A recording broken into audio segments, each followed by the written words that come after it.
भैया नॉर्मल है ना?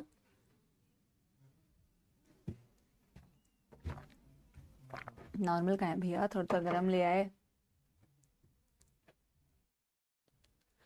Good evening, good evening, good evening, good evening. Hello hello hello, नमस्कार नमस्कार नमस्कार। हाय एवरीबॉडी, जल्दी से मुझे बताएंगे, बच्चों को दिख रही हूं मैं?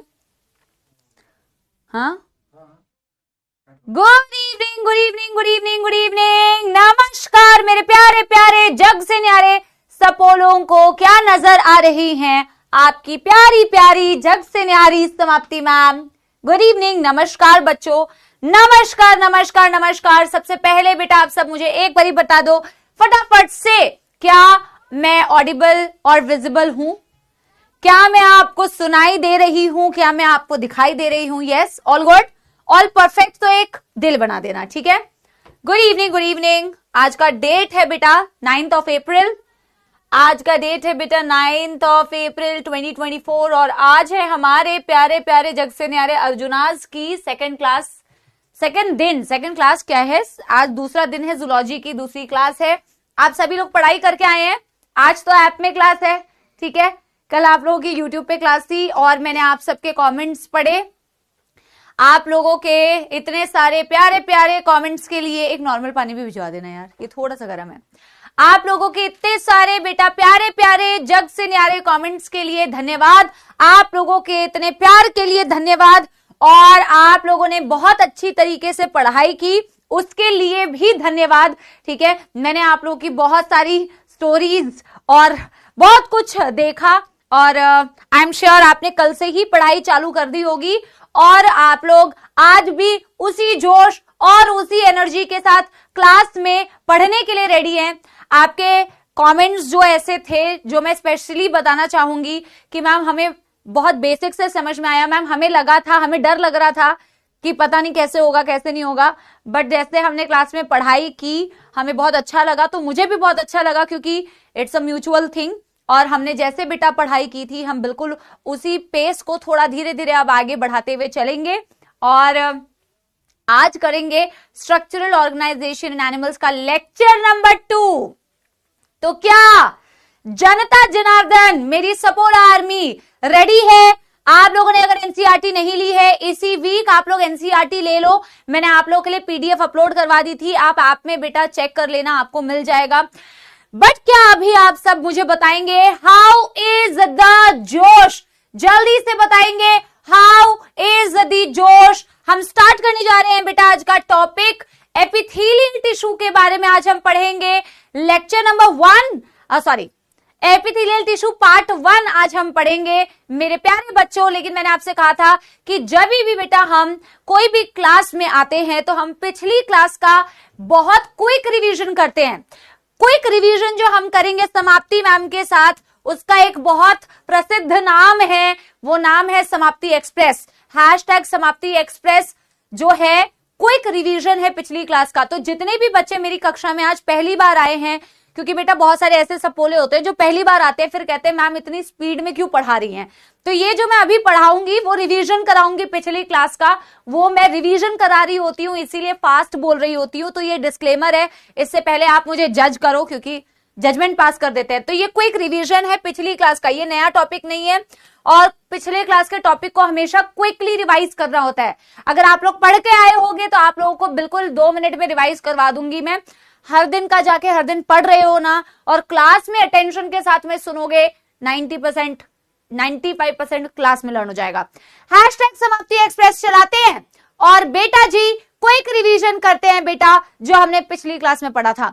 हमने कहा था मैम जो एनिमल्स होते हैं ना, एनिमल किंगडम की अगर मैं बात करूं, किंगडम एनिमेलिया की बात करूं, जिसमें हम आते हैं, हमारी छिपकलियां आती है, हमारे सपोले आते हैं, हमारा कॉकरोच आता है, बहुत सारे बेटा ऐसे आगे आप पढ़ोगे एनिमल किंगडम में। और जिसमें हम आते हैं बेटा ह्यूमंस।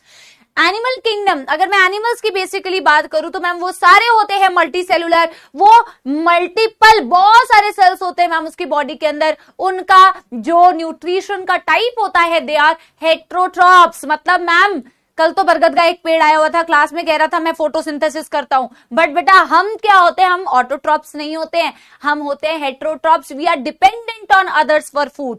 हमारा मोड ऑफ न्यूट्रिशन होता है होलोजोइक मोड ऑफ न्यूट्रिशन, क्योंकि हम पहले खाना इंजेस्ट करते हैं, खाते हैं, और फिर बेटा उसे डाइजेस्ट करते हैं। तो हम हो गए मल्टी सेल्यूलर, हम हो गए हेटेरोट्रॉप्स, हमारा मोड ऑफ न्यूट्रिशन हो गया होलोजोइक मोड ऑफ न्यूट्रिशन। फिर मैंने आपसे कहा था कि बेटा जब तुम मल्टी सेल्युलैरिटी की बात कर रहे हो तो मुझे एक बात बताओ, ऐसा थोड़ी है कि धरती पे सारे ऑर्गेनिजम्स मल्टीपल सेल्स के बने हैं।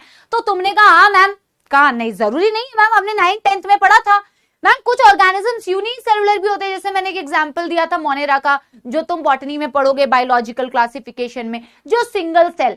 अब बेचारा वो सिंगल सेल के ऊपर सारा लोड पड़ जाता है, सफाई भी, शॉपिंग भी, सफाई शॉपिंग नहीं मैम, डाइजेशन भी, रेस्पिरेशन भी, एक्सक्रीशन भी, सारा लोड एक बेचारे सेल पे है। अब जब तुम मल्टीपल सेल्स ले आते हो बॉडी में तो क्या हो जाता है, डिवीजन ऑफ लेबर, काम डिवाइड हो जाता है, तो और बढ़िया तरीके से हो पाता है। जिसके पास मल्टी सेल्युलैरिटी है, जैसे कि एनिमल किंगडम के जितने भी फाइलम्स आगे आप पढ़ोगे बेटा, जितने भी एनिमल्स आप आगे पढ़ोगे बेटा। बट मैम देखो सेल्स तो बॉडी में बहुत सारे थे ही, बट मैम सेल्स ना ऑर्गेनाइज भी हो सकते हैं, जैसे कि आप चैप्टर का नाम बता रहे हो स्ट्रक्चरल ऑर्गेनाइजेशन। तो मैम जरूरी नहीं है कि जिनके बॉडी में सेल्स है वो सिर्फ सेल्स वाली स्टेज पे ही रह जाएं। और मैंने इसका कंपैरिजन आपको करके बताया था कि बेटा जैसे आपका अंग्रेजी में अल्फाबेट्स होते हैं, अक्षर होते हैं ABCD, आप मानो कि यार ये आपके अगर सेल्स है तो मैम ABCD का यूज करके अगर मैं ABCD को एक साथ कंबाइन करके मैं बनाना चाहूं तो मैं वर्ड्स बना सकती हूं। वैसे ही ग्रुप ऑफ, याद करो टिश्यू की NCERT की definition, group of similar sales. अगर मैं group of similar sales microscope में देखूं तो मोर और लेस मुझे एक जैसे सेल्स दिखते हैं। ग्रुप ऑफ एक टिश्यू के सेल्स एक जैसे दिखते हैं, अलग अलग टिश्यू के सेल्स तो अलग अलग ही दिखेंगे बेटा। तो group of similar cells having the space between them, cells के बीच बीच का स्पेस क्या था मेरे प्यारे सपोलो, इसे बोलते हैं बेटा inter cellular space, inter cellular space. और इसी को मैंने आपसे याद है बेटा कहा था कि इसे इंटर का मतलब होता है बिटवीन द सेल, जो स्पेस है उसे बोलते हैं इंटर सेल्यूलर स्पेस। इसे हम एक्स्ट्रा सेल्यूलर स्पेस भी बोल सकते हैं, या तो बोल दो सेल के बाहर वाला स्पेस, या तो बोल दो सेल्स के बीच बीच का जो स्पेस है उसे बोलते हैं इंटर सेल्यूलर स्पेस या एक्स्ट्रा सेल्यूलर स्पेस। और ये खाली नहीं होता, ये भरा हुआ होता है एक सब्सटेंस से, जिसे बोला जाता है इंटरसेल्यूलर सब्सटेंस या इंटरसेल्यूलर सब्सटेंस या मैट्रिक्स बोलते हैं, जो प्रोटीन और कार्बोहाइड्रेट की बनी हुई होती है। और बेटा मैंने आपसे कहा था ये परफॉर्म करती है एक स्पेसिफिक फंक्शन, जिसके अकॉर्डिंग ही तो बेटा हम पढ़ते थे यार हमारी बॉडी में 4 प्रकार के टिश्यूज होते हैं, जो आज मैं आपको कंटिन्यू करके बताऊंगी।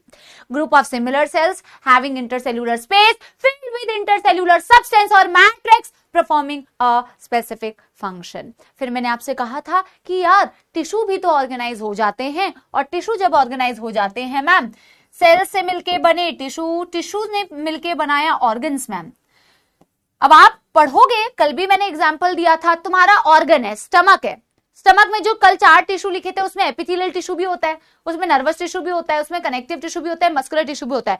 तो टिश्यूज ने मिलके ऑर्गन को बनाया। तुम्हारे हार्ट की बात कर लो, तुम्हारे स्टमक की बात कर लो, उनमें कई सारे टिश्यूज ने मिलके उन ऑर्गन्स को बनाया हुआ है। और जब ऑर्गन्स बेटा आपस में मिलते हैं तो पूरा बनता है organ system.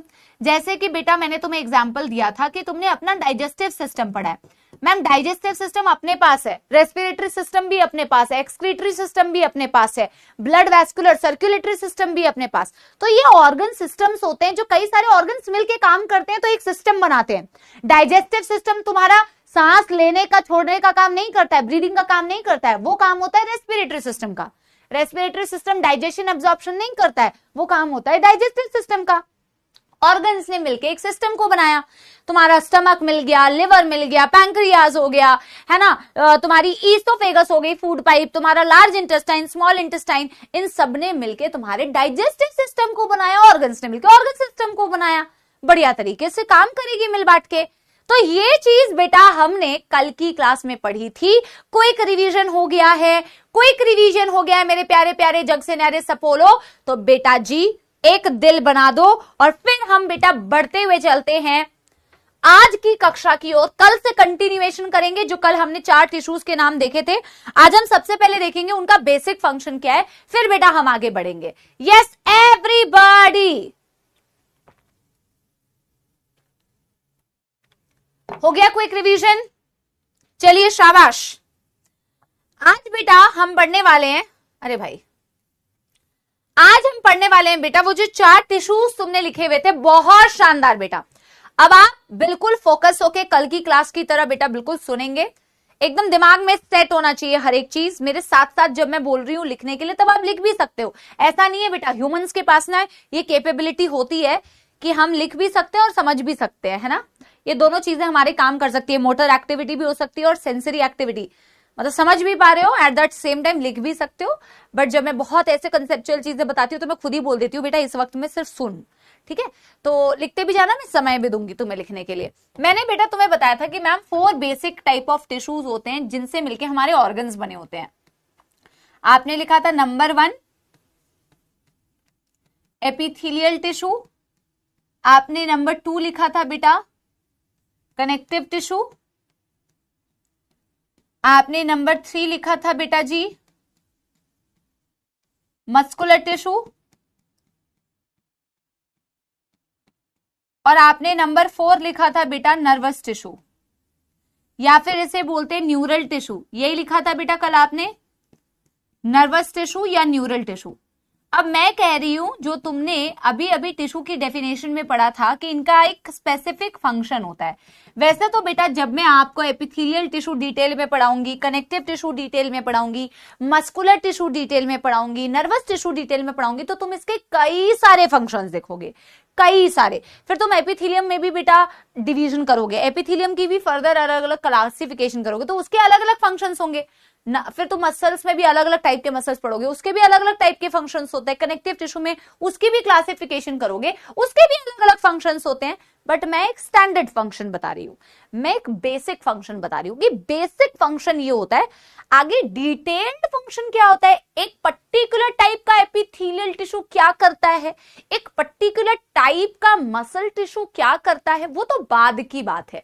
But standard function अगर मैं देखना चाहूं कि एपिथेलियल क्या करता है, कनेक्टिव क्या करता है, मस्कुलर क्या करता है, नर्वस टिश्यू क्या करता है, तो बेटा हम इसको कैसे कर सकते हैं। हाँ, अरे बड़ा आया, ये अनंत राज सिंह कर रहे हैं मैम, आपके एपिथेलियम की गलत होगी है स्पेलिंग। हाँ, तू तो एकदम बिल्कुल डिक्शनरी है ना यहाँ पे, बड़ा आया। अभी तेरे जब गलत होगा ना पेपर में तब देख लेना, कहेगा मैम मैंने क्या किया, मैम आप मेरे को ऐसे क्यों बोल रहे हो। खुद की करोड़ों स्पेलिंग गलत हो जाए पर मैम की गलत हो जाए ना, बड़े आए। सुनो अब मेरी बात, हाँ भी देखो दूसरा भी आया प्रिंस।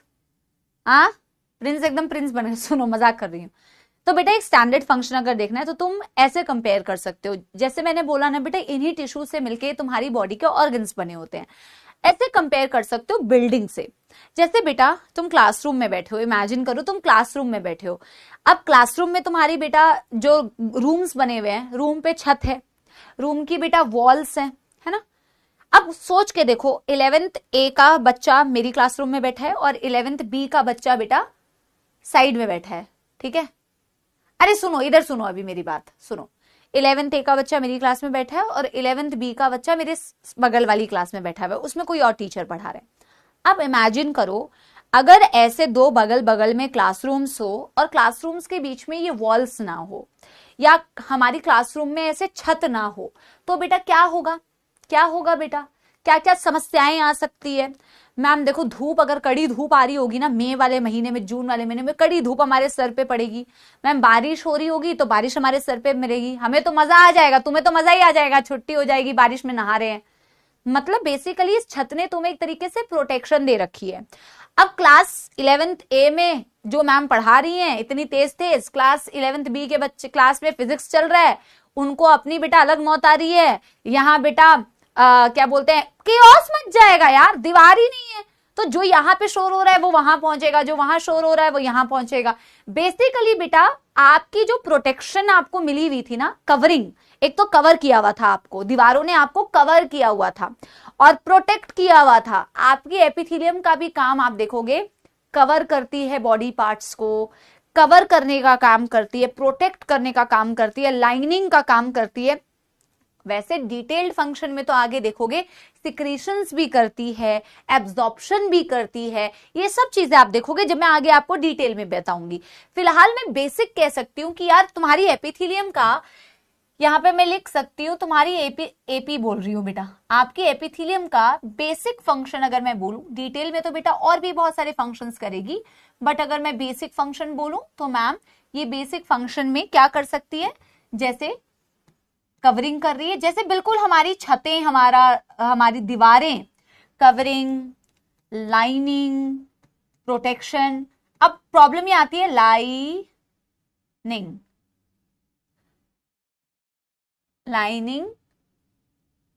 प्रोटेक्शन। बच्चे को ना ये नहीं समझ में आता लाइनिंग और कवरिंग में क्या अंतर होता है। लाइनिंग और कवरिंग में बच्चे को अंतर नहीं समझ में आता, तो मैं बताती हूँ अंतर क्या होता है। कवर करना और लाइन करने में क्या अंतर है, ठीक है।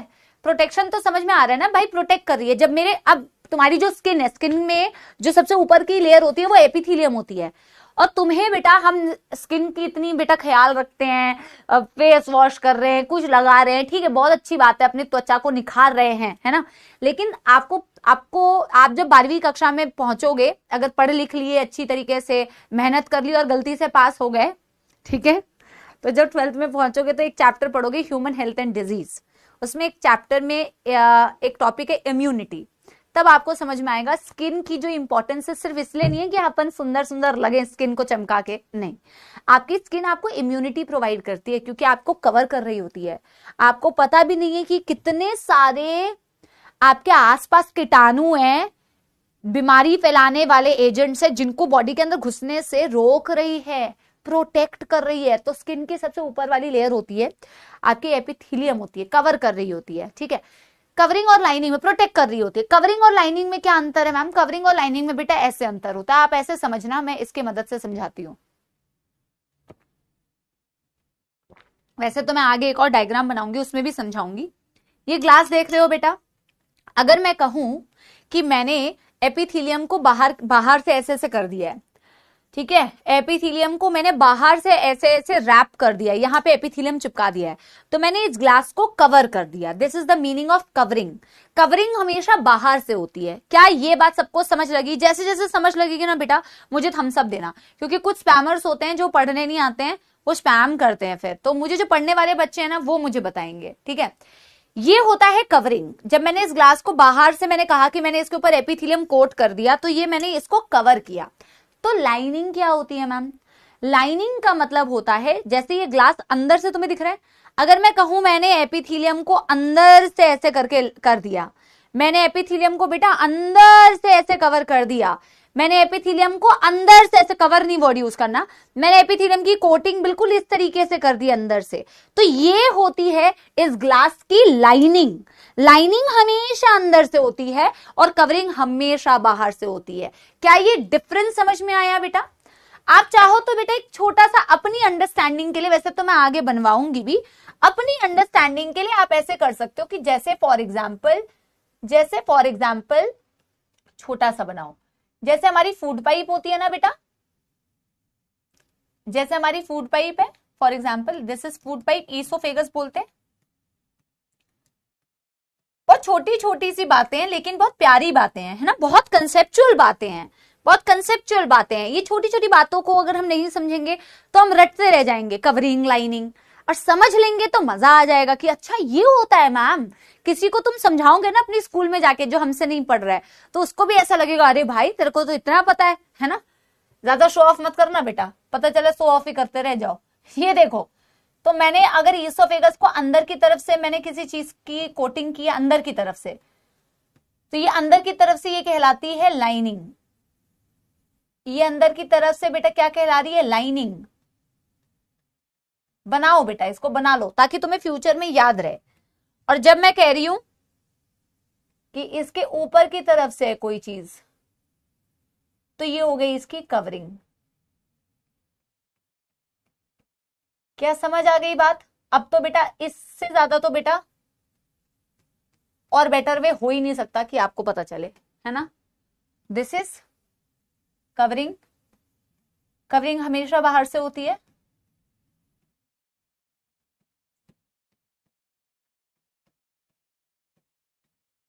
और ये होती है लाइनिंग, येलो वाली। लाइनिंग हमेशा अंदर से होती है, लाइनिंग हमेशा इनसाइड। ठीक है, ठीक है।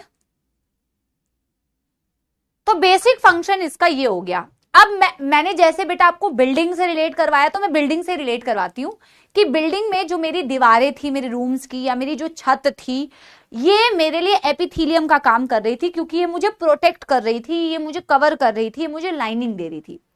अब बिल्डिंग में अगर मेरे को देखना है कनेक्टिव टिश्यू कहाँ है, तो कैसे रिलेट करेंगे। कनेक्टिव टिश्यू जो आपकी बॉडी में होती है ना बेटा, जब आगे आप पढ़ोगे कनेक्टिव टिश्यू, उसमें आप ब्लड के बारे में पढ़ोगे, उसमें आप बोन्स के बारे में पढ़ोगे, उसमें आप कार्टिलेज के बारे में पढ़ोगे, सब कुछ पढ़ोगे डिटेल में। ये सारी आपकी कनेक्टिव टिश्यू होती है। कनेक्टिव टिश्यू को बोलते हैं कि इसका जो बेसिक फंक्शन होता है बेटा, वो होता है सपोर्ट एंड लिंकेज। सपोर्ट देना और लिंकेज प्रोवाइड करना। आप खुद सोच के देखो बेटा, आप जैसे कभी किसी ने बेटा बिल्डिंग बनते हुए देखी है, कभी कंस्ट्रक्शन होते हुए देखा है, कभी किसी ने कंस्ट्रक्शन होते हुए देखा है क्या? कभी नहीं देखा है तो वैसे तो मैं बताऊंगी ही, है ना, वैसे तो मैं बताऊंगी। कंस्ट्रक्शन होते हुए अगर कभी देखा हो तो जब बिल्डिंग बनती है तो ऐसा थोड़ी है बेटा ईंट लगाते जा रहे हैं, जोड़ते जा रहे हैं, ईंट के ऊपर ईंट और घर बन गया, नहीं। ऐसे घर बनाते वक्त बेटा पिलर्स डाले जाते हैं, लंबे लंबे रॉड्स होती हैं, जो ढांचा एक तैयार किया जाता है। बेसिकली एक ढांचा तैयार किया जाता है, घर का ढांचा, और लंबी लंबी रॉड्स निकली हुई होती है। वो लंबी लंबी रॉड्स पहले से जो लगाते हैं ना बेटा, वो आपके बिल्डिंग को मजबूती देने के लिए या सपोर्ट देने के लिए प्रेजेंट होती है ना। लंबी लंबी जो रॉड्स होती है, आपने देखा होगा कभी कंस्ट्रक्शन होते हुए, तो वो पिलर्स जो होती है वो आपका क्या काम करती है? सपोर्ट का। आप थोड़ा इमेजिन करोगे तो आप खुद ही इमेजिन करोगे और हंसोगे भी इमेजिन करके। इमेजिन करो बॉडी में बोन्स नहीं होती तो कैसा कैसा लगता। तुमने लैब में, अपने बायोलॉजी के लैब में कभी स्केलेटल देखा है? हाँ, कभी आपने क्या बोलते हैं वो देखा है, क्या बोलते हैं, क्या मैं कमेंट से डिस्ट्रैक्ट हो गई, क्या बोलते हैं वो देखा है बेटा? स्केलेटल सिस्टम देखा है ना। वैसे ही आपका स्केलेटल सिस्टम होता है। पूरी बॉडी को बोन्स और कार्टिलेज से एक सपोर्ट मिल रहा है। आप आगे देखोगे कनेक्टिव टिश्यू दूसरे टिश्यूज को भी सपोर्ट दे रही होती है। आप आगे देखोगे कनेक्टिव टिश्यू एपिथेलियम को भी सपोर्ट दे रही होती है, देखोगे आगे। बोन्स बॉडी में ना होती तो बॉडी हो जाती कैसी? लचीली। लचीली होती बेटा, एकदम लचीली। लचीली मतलब समझते हो ना बेटा? लचीली मतलब इमेजिन कर लो कि बोन्स बॉडी में ना हो तो बॉडी कैसी हो जाएगी? बिल्कुल ऋतिक रोशन टाइप्स। उसकी तो बेटा वैसे ही बहुत फ्लेक्सिबल है ना। तो एनीवे, हमारी कनेक्टिव टिश्यू का काम होता है सपोर्ट देना। लिंकेज का मतलब होता है अलग अलग पार्ट्स को कनेक्ट कर रहा है। बेटा आप अपने ब्लड के through, blood is a connective tissue, आप सोचो ब्लड के थ्रू आप कितनी अलग अलग पार्ट से कनेक्टेड हो। ब्लड आपके डिफरेंट बॉडी पार्ट्स को कनेक्ट कर रहा होता है, तो ये सपोर्ट का काम करती है, लिंक करने का काम करती है, अलग अलग पार्ट्स को कनेक्ट करने का काम करती है आपकी कनेक्टिव टिश्यू। राइट? यस, समझ में आ गया बेटा? समझ में आ गया बेटा? Yes everybody. तो सपोर्ट और लिंकेज, बॉडी को सपोर्ट दे रही है बेटा, और बॉडी में लिंकेज, कनेक्शंस का काम कर रही है। तभी तो नाम ही है कनेक्टिव टिश्यू, कनेक्ट करने वाला। बेटा यहां तक अगर समझ में आ गया तो मुझे एक बारी थम्स अप दे दो, थम्स अप दे दो एक बारी, ठीक है। मस्कुलर टिश्यू का क्या काम है मैम? बेटा मसल्स क्या करते हैं, और आप जान के ये हैरान हो जाएंगे, धरती पे इतने अलग अलग प्रकार के एनिमल्स आ क्यों पाए, कैसे आ पाए? क्योंकि उनमें मूवमेंट करने की प्रॉपर्टी थी, वो लोग को मोशन कर पाते थे। आपके मसल्स अगर ना होते, आप आगे पूरा एक चैप्टर पढ़ोगे बेटा 11वीं कक्षा का, लोकोमोशन एंड मूवमेंट। बहुत ही गजब बेटा वो चैप्टर है। उसमें इतने बेहतरीन एनिमेशंस होते हैं, इतने बेहतरीन 3D आपको लोकोमोशन एंड मूवमेंट में दिखाऊंगी। मजा आ जाता है उस चैप्टर में, पढ़ाने में भी पढ़ने में भी। तो आपकी मसल्स के बारे में उसमें आप पढ़ते हो, बोन्स के बारे में पढ़ते हो, बट मस्कुलर टिश्यू मसल्स ना होते तो बेटा ये जो मैं कॉन्ट्रैक्शन रिलैक्सेशन कर रही हूं, जो मैं बेटा अपने टंग का यूज कर रही हूं, जो मैं अपने फेस के एक्सप्रेशंस चेंज कर रही हूं, जो तुम बेटा हाथ चला रहे हो, जो तुम एक जगह से दूसरी जगह चल के जा रहे हो, वो कर ही नहीं पाते अगर बॉडी में मसल्स नहीं होती। मसल्स और बोन्स मिलके ये काम करती हैं, जिसको बोला जाता है लोकोमोशन एंड मूवमेंट। ये तो पूरा का पूरा एक चैप्टर है तुम्हारी एनसीईआरटी में। मेरी बात समझ गए? लिंकेज का मतलब बेटा एक तो क्लास में ध्यान से सुना करो। मैं बार बार तुम्हें बोलती हूं कि मैं बेसिक से पढ़ाऊंगी आपको, बट बेटा अगर आप काम चोरी करोगे और आप स्पून फीडिंग की एक्सपेक्टेशंस कर रहे हो, तो मैं डे 1 से आपको बता रही हूं ये बहुत गलत आदत है। आप अगर बेटा एक चीज जिसे 5 बार ऑलरेडी समझा दिया है और अगर आप क्लास में ध्यान से नहीं सुन रहे हो और आप उसी वर्ड का बार बार मतलब पूछ रहे हो, तो ये गलत बात है। मैं आपको हो सकता है 2 बार और समझा दूं, डांट लगा दूं, 2 बार और समझा दूं, बट बेटा ये नुकसान है आपका। Please be very very attentive class में। Just because your teachers repeat 2, 3, 4 times, do not take advantage of this. आप बिल्कुल अटेंशन से सुनो बेटा। कनेक्ट करने का काम होता है लिंकेज का। मैंने बताया तो बेटा, ब्लड का भी एग्जाम्पल दिया। गलत बात है बेटा, है ना। Ligament and tendon, very good बेटा। 100 नोवा पढ़ के आई है वो already, ligament and tendon, but आप सबको पता नहीं है, तो वो हम जब कनेक्टिव टिश्यू आगे पढ़ेंगे तो उसमें लिगामेंट टेंडन के एग्जांपल आते हैं, जो मसल्स को बोन से कनेक्ट कर, लिगामेंट है जो बोन से बोन को कनेक्ट करती है, टेंडन्स होते हैं जो मसल्स को बोन से कनेक्ट करती है। बट हो सकता है कई बच्चे नहीं पढ़ के आए हैं तो उनको अभी कनेक्टिव टिश्यू के एग्जाम्पल्स नहीं पता है, तो इसीलिए मैं आपको बता नहीं रही हूं बेटा इतना डिटेल में, ठीक है। एनिमेलिया क्या होता है उसके लिए बेटा आप प्लीज पिछली क्लास अटेंड करिए, आप प्लीज पिछली क्लास अटेंड करिए, ठीक है। एनीवे, मस्कुलर टिश्यू में आते हैं बेटा क्या, आपके मसल्स। और मसल्स का काम होता है बेटा, मसल्स का काम होता है, बेसिक फंक्शन होता है लोकोमोशन एंड मूवमेंट करना। आगे आने वाले चैप्टर्स में आपको मैं ये भी बताऊंगी कि लोकोमोशन और मूवमेंट में डिफरेंस होता है बेटा। अभी आपको वो डिफरेंस लिखने की जरूरत नहीं है, लेकिन जब आपको वो चैप्टर में पढ़ाऊंगी तो मैं आपको डिफरेंस लिखवाऊंगी। अभी मैं आपको वर्बली समझा दे रही हूं, अभी आपको इसे लिखना नहीं है कि इसका डिफरेंस क्या होता है बेटा। जैसे कि 9th में पढ़ा था आप लोगों ने, अब कई बच्चे बेटा 9th में कुछ पढ़ के नहीं आए ना, जो कहते हैं हम बिल्कुल नहीं पढ़ के आए हैं, उनके लिए मैं बोल रही हूं बेटा। जैसे कि अगर मैं तुमसे पूछूं ना लोकोमोशन और मूवमेंट में क्या अंतर है, तो अगर मैं तुमसे पूछूं ये क्या है, ये क्या है, इसका मतलब होता है लोकोमोशन या मूवमेंट, इसका मतलब होता है बेटा मूवमेंट, इसका मतलब होता है मूवमेंट। मूवमेंट में सिर्फ आप पोस्चर चेंज कर रहे हो, ये भी मूवमेंट है, ये भी मूवमेंट है, ये भी मूवमेंट है ना, दिस इज मूवमेंट। बट अगर ऐसी कोई मूवमेंट जिससे मेरा स्थान चेंज हो जाए, मेरी पोजीशन चेंज हो जाए, मेरी पोजीशन चेंज हो जाए, तो वो मूवमेंट्स होती है लोकोमोशन। लोकोमोशन में हमेशा पोजीशन चेंज होती है, लेकिन मूवमेंट मतलब एक ही जगह पे हूं मैं, मेरा पोजीशन चेंज नहीं हो रहा है, सिर्फ मैं अपना पोस्चर चेंज कर रही हूं, मैं सिर्फ अपना पोस्चर चेंज कर रही हूं, तो this is your movement. And जब ऐसी कोई मूवमेंट मैं करूं जिससे मेरी पोजीशन चेंज हो जाए, तो वो होती है लोकोमोशन। आपको अभी लिखने की बिल्कुल आवश्यकता नहीं है, ये आगे आने वाले क्लासेस में या चैप्टर में मैं आपको प्रॉपरली लिखवाऊंगी। डन डन डन डन बेटा। तो मस्कुलर टिश्यू में मसल्स आते हैं जो आपको लोकोमोशन एंड मूवमेंट में हेल्प करते हैं। बिल्डिंग्स में किससे रिलेट कर सकते हो, वैसे बिल्डिंग में मस्कुलर टिश्यू को आप लिफ्ट से कर सकते हो, बट वैसे मस्कुलर टिश्यू रिलेटेबल उतना नहीं है। जो आपको लिफ्ट एक जगह से दूसरी जगह जाने में हेल्प कर रहा है उसे आप मस्कुलर टिश्यू बोल सकते हैं। नर्वस टिश्यू या न्यूरल टिश्यू जो बहुत ज्यादा इंपॉर्टेंट है। आप सोचो बेटा क्लास में आप कैसे रिलेट कर सकते हो बिल्डिंग से। जैसे क्लासरूम में आप पढ़ रहे हो, अगर आपके क्लासरूम में कोई टीचर ना अवेलेबल हो तो बच्चों की क्लास में कंडीशन क्या होती है, बच्चों की क्लास में कंडीशन क्या होती है, बच्चे ऐसा हल्ला मचाएंगे, ऐसा हल्ला मचाएंगे कि एक स्कूल तो क्या बेटा 10 किलोमीटर दूर तक उसकी आवाज सुनाई देगी।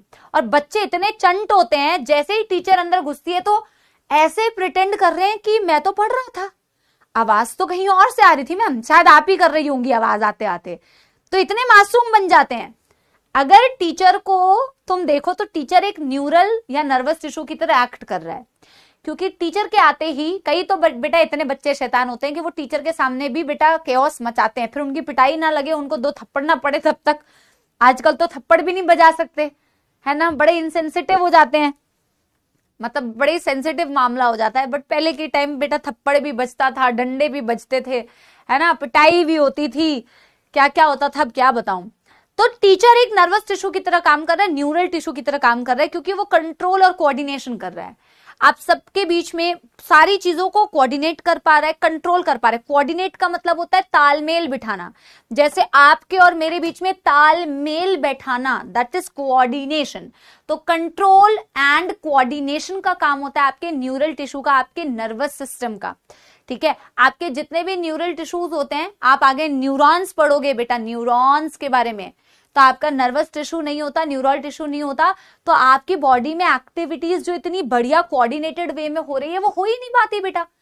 पूरा चैप्टर है इस पर, न्यूरल कंट्रोल एंड कोऑर्डिनेशन। आपकी बॉडी में जितनी भी कोऑर्डिनेटेड एक्टिविटी हो रही है उसमें एक मेजर रोल होता है आपके न्यूरल टिश्यू का। क्या आपको समझ में आई ये बात? यस एवरीबॉडी, जल्दी बताओ यस एवरीबॉडी। एक थम्स अप दे दो अगर आपको इनके बेसिक फंक्शन बेटा समझ में आ गए हैं। ये बेटा हमने बिल्कुल बेसिक्स किए हैं, अभी तो हम इन्हें डिटेल में करेंगे, अभी तो हमने कोई बात ही नहीं की है, अभी तो हमने सिर्फ बेसिक्स की है बेटा, बेसिक्स। कोई दुख दर्द समस्या बेटा यहां तक? यस एवरीबॉडी, थम्स अप दे दो। शानदार, जानदार, यस। अब हमारा टॉपिक स्टार्ट होगा बेटा एपिथेलियल टिश्यू या एपिथेलियम या एपिथेलिया, एक ही टिश्यू के मल्टीपल नाम। Done done done done done done done done, बहुत सही बेटा, बहुत सही, बहुत सही बेटा। और लिख भी लिया होगा आई एम श्योर आप लोगों ने मेरे साथ में। तो अब हम स्टार्ट करेंगे बेटा एपिथेलियम, जिसको हम एपिथेलियल टिश्यू के नाम से भी जानते हैं। ये सबसे पहला बेटा हमें स्टार्ट करना है टॉपिक टिश्यूज में, जिसको हम एपिथेलियल टिश्यू के नाम से भी जानते हैं, जिसे हम एपिथेलिया के नाम से भी जानते हैं।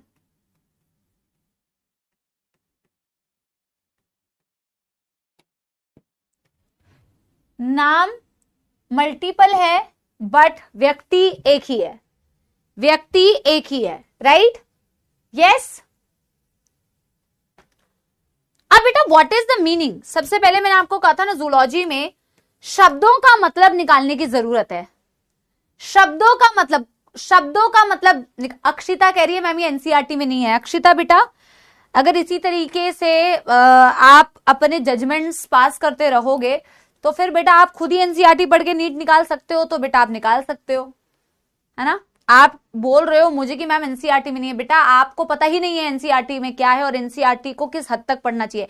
एनसीईआरटी में word to word, cut to cut नहीं दिया होता, और इसीलिए बेटा हम आपको एनसीईआरटी को उस तरीके से एक्सप्लेन करते हैं। बड़ी गलत बात है ना, कि मुझे लगता है कि बच्चे कुछ भी लिख देते हैं, पढ़ नहीं रहे हैं, टाइप ज्यादा कर रहे हैं। तो बेटा टाइपिंग में कम और इसमें ज्यादा ध्यान दो, वरना बाकी बच्चे आगे निकल जाएंगे और तुम बेटा उनको कॉन्ग्रेचुलेट करते करते टाइप करते रहना, है ना। अभी देखो शब्द का मतलब बेटा ढूंढना होता है। एनीवे बेटा पढ़ने वाले बच्चों का टाइम क्यों खराब करना, पढ़ो, कोई दिक्कत नहीं है, पढ़ो। एपिथेलियम, एपिथेलियम, इस शब्द को जरा तोड़ो, है ना। इस शब्द को बेटा जरा तोड़ो। एपी का मतलब होता है अपॉन, एपी का मतलब होता है अपॉन, थीलियम का मतलब होता है टू रेस्ट, थीलियम का मतलब होता है टू रेस्ट। इसका क्या मतलब है मैम? पॉइंट बाय पॉइंट लिखेंगे। It always rests upon some other tissue। इसके नाम में ही इसका जो सबसे इंपॉर्टेंट मीनिंग है वो इसके नाम में ही छुपा हुआ है बेटा।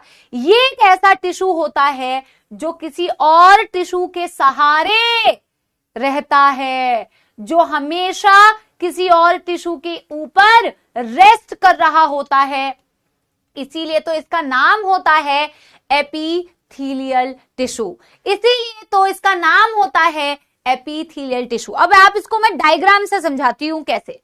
तो मैं राइट साइड में बेटा इसके लिए एक डायग्राम बना रही हूं, आप चाहो तो बेटा नीचे बना सकते हो अपने नोटबुक में, आप चाहो तो इस सेंटेंस के बाद वो डायग्राम बना सकते हो, और डायग्राम के बाद जो आगे कंटिन्यूएशन में पॉइंट्स होंगे उस डायग्राम के बाद लिख सकते हो। आपको जैसे पसंद है आप वैसे कर सकते हो। या तो आप क्या कर सकते हो बेटा, आपकी नोटबुक के एकदम राइट साइड में डायग्राम बनाना और अगले जितने भी पॉइंट्स है वो इस तरीके से लाइन बाय लाइन आप लिखते जाना। ठीक है, यस एवरीबॉडी। अब देखो, मैं अगर बेटा इस चीज को आपको समझाऊं कि ma'am it always rest upon some other tissue का क्या मतलब है, तो अभी बेटा समझो इसका क्या मतलब है। इसका मतलब समझो बेटा, अभी इसका क्या मतलब है। अरे भाई, अरे यार ये क्या है भाई, एक तो बेटा ना, हाँ समझना बेटा, बनाना है बेटा, आपको मेरे साथ बनाना है बेटा। अभी ना मैं जो सेल्स बना रही हूं ना, सेल्स के शेप पे मत जाना अभी ज्यादा, क्योंकि बेटा एपिथेलियम में भी अलग अलग टाइप के सेल्स का शेप होता है। अभी मैं आपको बस समझाने के लिए सेल्स का शेप आप ध्यान मत दो कि मैम लॉन्ग बड़े बड़े बनाने हैं, छोटे छोटे बनाने हैं, पतले पतले बनाने हैं। अभी मैं जैसे बना रही हूं बिल्कुल वैसे बनाते जाओ।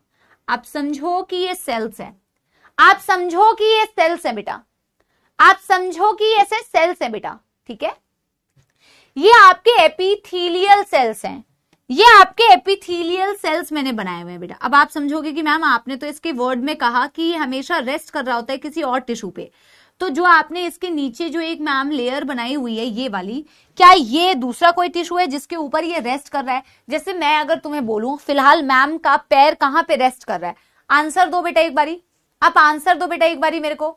मैं अगर पूछूं कि मैम किस पर रेस्ट कर रही हैं फिलहाल, तो तुम क्या बोलोगे कि मैम के जो पैर हैं वो किसके ऊपर रेस्ट कर रहे हैं?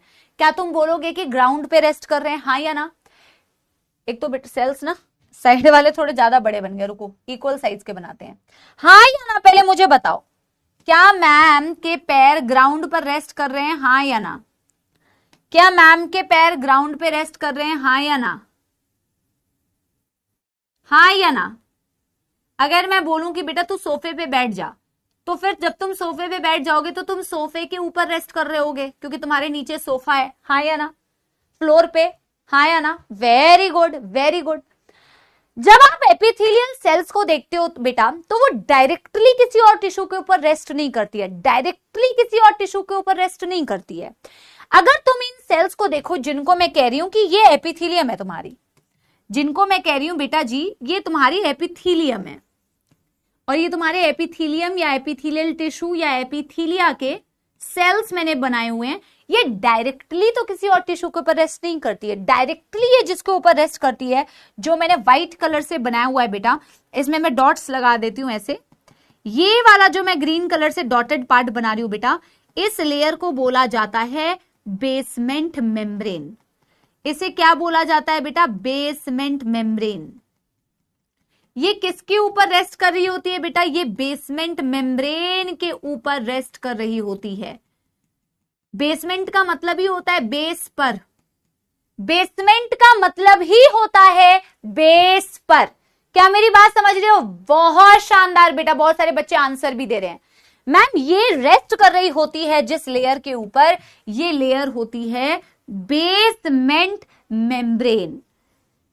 अब बेटा यस, ये वाला वर्ड इस चैप्टर में यहां पे हो सकता है यूज ना किया हो, बट आगे आने वाले चैप्टर्स में ये बहुत सारे जगह पे मेंशन्ड है। तो जो महान बच्चे प्रॉपरली एनसीईआरटी पढ़ते नहीं है, फिर टीचर को बोलते हैं मैम ये तो यहां नहीं दिया हुआ, उन बच्चों के लिए खास करके मैं बता देती हूं, जहां मैं एक्स्ट्रा ज्ञान दे रही होंगी, अतिरिक्त ज्ञान दे रही होंगी, वहां मैं लिखवा दूंगी कि ये अतिरिक्त ज्ञान है, बट ये अतिरिक्त ज्ञान नहीं है। ये आपको याद रखना है बेटा, बेसमेंट मेम्ब्रेन, बेसमेंट सब्सटेंसेस, आगे ऐसे शब्द चैप्टर्स में बहुत बार यूज होंगे। मैं लिखवा भी दूंगी point by point. Epithelium directly किसके ऊपर रेस्ट करती है? Basement membrane. अब आपको एक पते की बात बताती हूं बेटा, बेटा अभी आप ना रिलेट करना इस चीज को। बेटा अगर मैं, जैसे तुम रिलेट करना, जैसे तुम्हारी दीवार जो थी, मैंने कहा था कि वो ईंटों की बनी हुई है, तो मैंने कहा था बेटा ईंटों को क्या क्या इमेजिन करना, ईंटों के इमेजिन करना कि ईंट तुम्हारे सेल्स हैं, ईंट तुम्हारे सेल्स है ना, ईंट तुम्हारे सेल्स हैं जिनके बीच बीच में सीमेंट चिपका हुआ है जिससे तुमने उन्हें जोड़ा है ना। सीमेंट बेटा ईंट तो नहीं है, सीमेंट तो कुछ चिपकाने वाली सब्सटेंस है, हाँ या ना, मेरी बात समझ रहे हो। ईंटें तुम्हारी वो चीज है जिससे तुम्हारी बिल्डिंग बन रही है, ईंटों को आपस में चिपकाने के लिए तुमने सीमेंट लगाया हुआ है, हाँ या ना, हाँ या ना मेरे प्यारे बच्चों, यस एवरीबॉडी, हाँ या ना, राइट। एक तो यार बस करो भाई, ज्ञानी ज्ञानी देवी देवताएं एकदम बेटा बिल्कुल बहुत एकदम तुम लोग यार आगे का ज्ञान एकदम सारा बोल दोगे यहीं पे। बेटा तुम चिल करो, कमेंट्स इतने कमेंट्स मत करो, कितना सारा बोल रहे हो यार, आगे आगे का जो पढ़ाया नहीं है ये भी बता दो वो भी बता दो। भाई रिलैक्स रिलैक्स करो बेटा, रिलैक्स, अभी शुरू किया है, 2 मिनट रुक जाओ।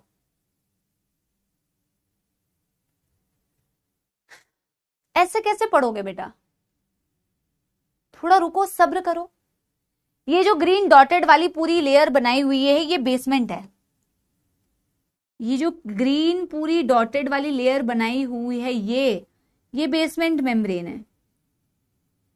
ये सेल्स की नहीं बनी होती बेटा, ये सेल्यूलर लेयर नहीं होती है, ये सेल्स की नहीं बनी होती है, ये सेल्स की नहीं बनी होती है बेटा, ये कहला, चलो मैं ना डॉटेड से अच्छा है मैं इसको कलर कर दूं ताकि तुम्हें ना नजर आए अच्छे से।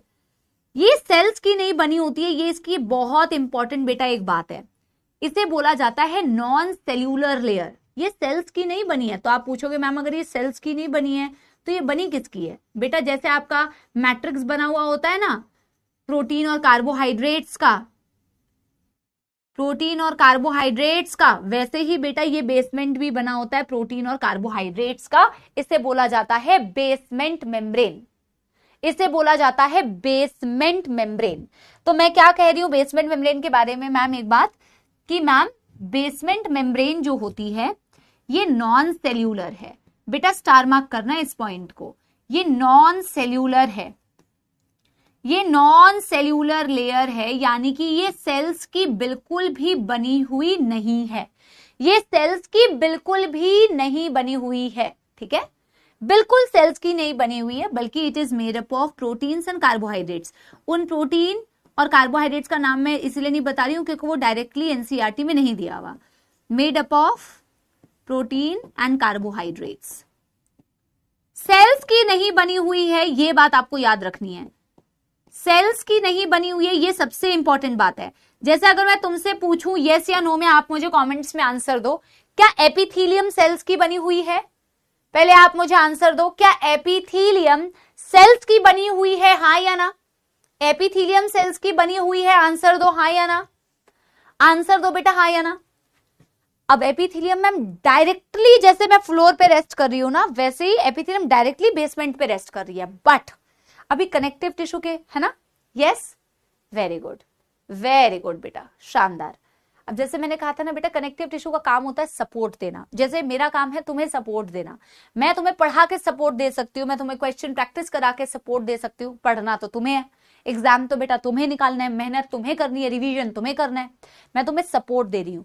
कनेक्टिव टिश्यू बेचारा भी बेटा इसे सपोर्ट देने आ जाता है बेटा, और बेटा फ्री फंड में नहीं आता है, अभी मैं बता रही हूँ कारण है कि इसके नीचे अगर मैं तुम्हें दिखाना चाहूं बेटा कनेक्टिव टिश्यू कुछ इस तरीके से प्रेजेंट होगा, इसके नीचे, इसके एक नीचे ऐसे लेयर होती है कनेक्टिव टिश्यू की, इसके नीचे ये जो लेयर है बेटा ये पूरी लेयर है कनेक्टिव टिश्यू की, ये पूरी लेयर है कनेक्टिव टिश्यू की। आप बोलोगे मैम पर आखिर क्यों, आखिर इस कनेक्टिव टिश्यू को इस पे इतना प्यार क्यों आया कि ये मतलब इसके पास मैम पहुंच गई, ऐसा क्या हुआ मैम, ऐसा क्या हुआ? अभी मैं आपको बता रही हूं बेटा वो बात, अभी मैं आपको बता रही हूं बेटा वो बात। कनेक्टिव टिश्यू, आप देखोगे कनेक्टिव टिश्यू जहां पे भी एपिथेलियम होती है उसके नीचे कनेक्टिव टिश्यू होती है, एपिथेलियम इससे कहती भी है, एपिथीलियम इसे कहती भी है, जहां भी मैं जाती हूं वहीं चले आते हो, चोरी चोरी मेरे दिल में समाते हो। तो जहां पे भी मैं जाती हूं वहीं चले आते हो।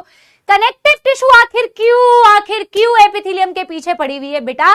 पीछे नहीं पड़ी हुई, बल्कि उसको मौत आ जाएगी एपिथीलियम को अगर कनेक्टिव टिश्यू नहीं होगी। अब इसका एग्जाम्पल मैं तुम्हें बताती हूं कि क्यों एपिथीलियम की नीचे कनेक्टिव टिश्यू की जरूरत होती है। जब तुम एपिथीलियम को ध्यान से देखो बेटा, तुमने कभी अपने स्कूल में वो वाला चीज किया है? स्कूल में पता नहीं तुम लोग के टाइम पे बेटा क्या होता है, पता नहीं, तुम तो इतने फोन चलाते हो, यही सब करते रहते हो। हम लोग करते थे ऐसा, सेफ्टी पिन लेके ना बेटा, सेफ्टी पिन को अपने स्किन पे हाथ में ऊपर वाली लेयर पे ऐसे सेफ्टी पिन का वो पिन ना ऐसे करके घुसाते थे, अंदर तक नहीं, सिर्फ ऊपर वाली लेयर पे ऐसे घुसा के लटका देते थे सेफ्टी पिन को, फिर खेलते थे। देखो मेरा सेफ्टी पिन नहीं गिर रहा है, लटक रहा है। तुमने किया है ऐसा कभी? हाँ, सेफ्टी पिन घुसा के कहते थे देखो खून नहीं निकला, मेरा तो सेफ्टी पिन चिपक गया। अगर कभी नहीं किया है तो कभी देख लेना बेटा, ऐसा होता है।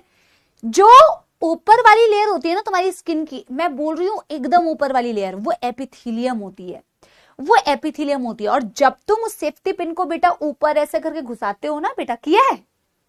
बहुत सारे बच्चों ने किया है, वाह भाई वाह वाह, बहुत सारे बच्चों ने किया है। तो बेटा एक्चुअल में खून क्यों नहीं निकलता? तुम्हारी एपिथीलियम को जब तुम डैमेज करते हो तो एपिथीलियम में से खून नहीं निकलता है। लेकिन अगर कोई तुम्हारा सपोला दोस्त पीछे से धक्का देते सेफ्टी पिन घुसाते वक्त, और तुम्हारा सेफ्टी पिन अंदर थोड़ा धस जाए, तो खून निकलने लग जाएगा तुरंत, खून के बेटा फवारे निकल जाएंगे। लेकिन अगर तुमने सिर्फ ऊपर वाली लेयर को डैमेज किया, जो तुम्हारी एपिथीलियम है, तो तुम्हारा खून नहीं निकलता। क्यों नहीं निकलता मैम? क्योंकि epithelium it is a vascular, epithelium को बोला जाता है ए वैस्क्यूलर। क्या मतलब होता है मैम ए वैस्क्यूलर का? क्या मतलब होता है मैम ए वैस्क्यूलर का? ए का मतलब होता है एब्सेंस, वैस्क्यूलर का मतलब होता है ब्लड वेजल्स। वैस्क्यूलर का क्या मतलब होता है? Blood vessels. आपके एपिथीलियम के पास कोई ब्लड वेजल्स बेटा होती ही नहीं है। आपके एपिथीलियम के पास तक कोई ब्लड वेजल्स जा ही नहीं पाती है। उसका एक कारण है क्यों नहीं जा पाती है, वो भी मैं तुम्हें समझाती हूं। मेरी बात समझ रहे हो? मैं इसके बारे में लिख रही हूं ए वैस्कुलर में, epithelium does not have any blood vessel. अब आप बोलोगे तो मैम क्या दिक्कत है? कोई दिक्कत नहीं है मैम, ब्लड वेजल नहीं होगी तो क्या ही प्रॉब्लम हो गया मैम, इसमें इतना रोने वाली क्या बात है? नहीं है तो नहीं है मैम उसके पास ब्लड वेजल, इसमें कौन सी बड़ी बात हो गई? बेटा आप क्या मुझे बता सकते हो कि उसके पास ब्लड वेजल नहीं है तो इसमें बड़ी बात क्यों है? Why it is a big deal? Why it is a big deal? ऐसा क्यों है कि it is a big deal कि एपिथीलियम में ब्लड वेजल नहीं है? ब्लड का क्या काम होता है? ब्लड का क्या काम होता है? आपके बॉडी के एक एक कोशिकाओं के पास, एक एक सेल के पास जो न्यूट्रिएंट पहुंच रहा है, जो ऑक्सीजन पहुंच रहा है, वो सारा का सारा आपके ब्लड के थ्रू ही पहुंचता है। Growth, oxygen, nutrition, very very good.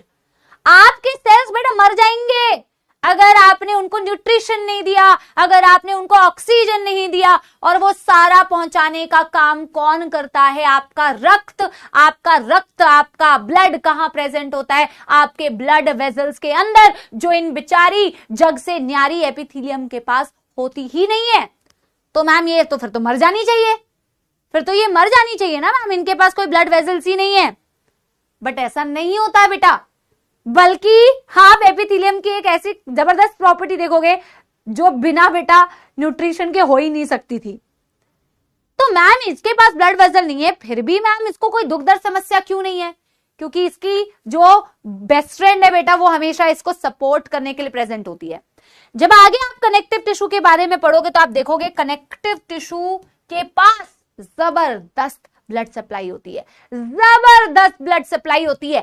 Highly vascular tissue, ये जो मैं बना रही हूं ये मैं ब्लड वेजल्स बना रही हूं मैम। कनेक्टिव टिश्यू के पास ना भर भर के ब्लड वेजल्स होते हैं, भर भर के ब्लड वेजल्स होते हैं।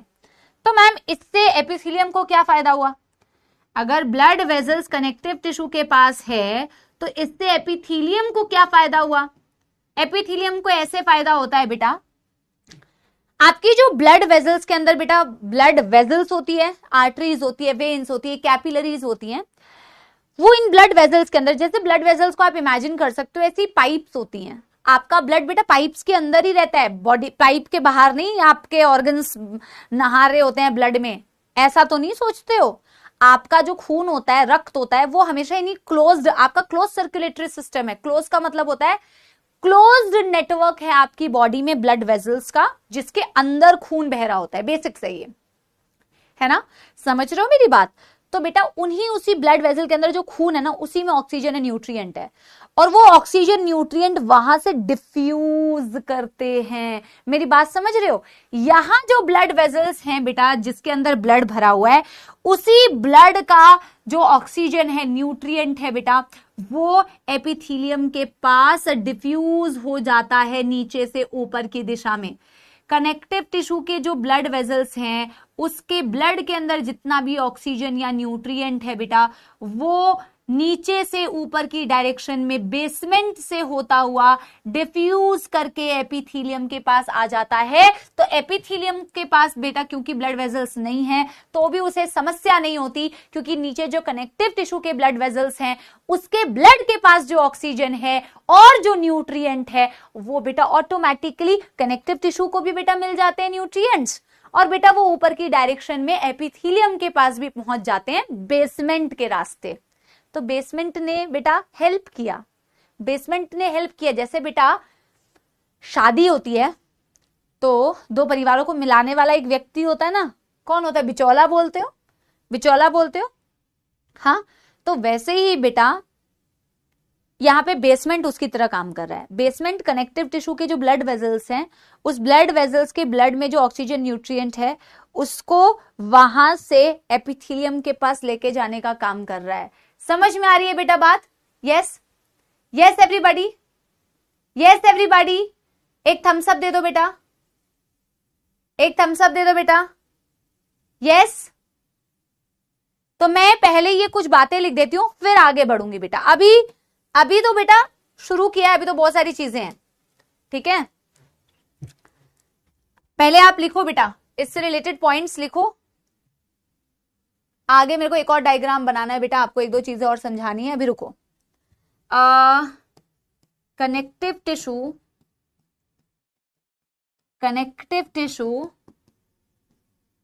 which is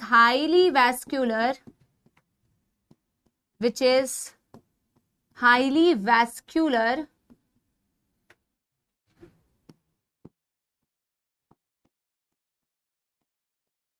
is present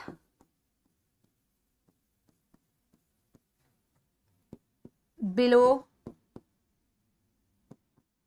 basement membrane, is present below basement membrane,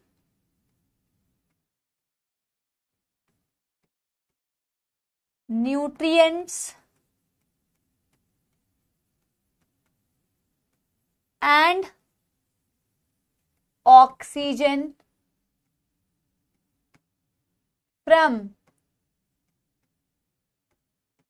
blood vessels of connective tissue, blood vessels of connective tissue diffuses via मतलब उसके थ्रू, वाया बेसमेंट मेम्ब्रेन के थ्रू, इसके लिए वर्ड यूज करते हैं via, through basement membrane to the epithelium, to the epithelium. पहले यहां तक नोट करो बेटा, तभी हम आगे बढ़ेंगे, कोई लोड नहीं है। एक दो क्लासेस में बेटा थोड़ा आपको भी मेरे साथ में पेस स्पीड बनाने में टाइम लगेगा, I am giving you that time, कोई बात नहीं, आप नोट करते रहो। बेसमेंट मेम्ब्रेन, विजय लक्ष्मी बेटा क्या पढ़ा तूने? अभी मैंने बोला कि वो टिश्यू है क्या? बेसमेंट मेम्ब्रेन में सेल्स हैं क्या? मैंने बोला बेसमेंट मेम्ब्रेन में सेल्स हैं। तू कह रही है कि मैम क्या बेसमेंट मेम्ब्रेन कनेक्टिव टिश्यू है क्या? मैंने ये चीज बोली?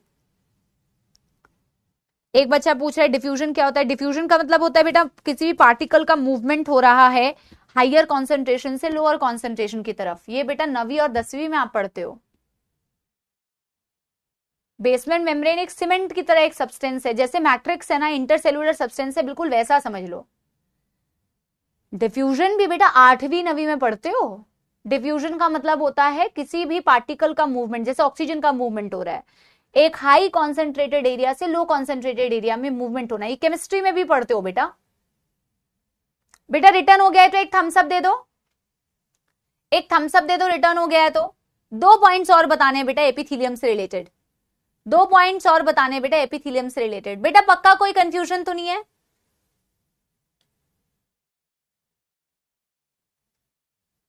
डन डन डन हो गया। Yes everybody.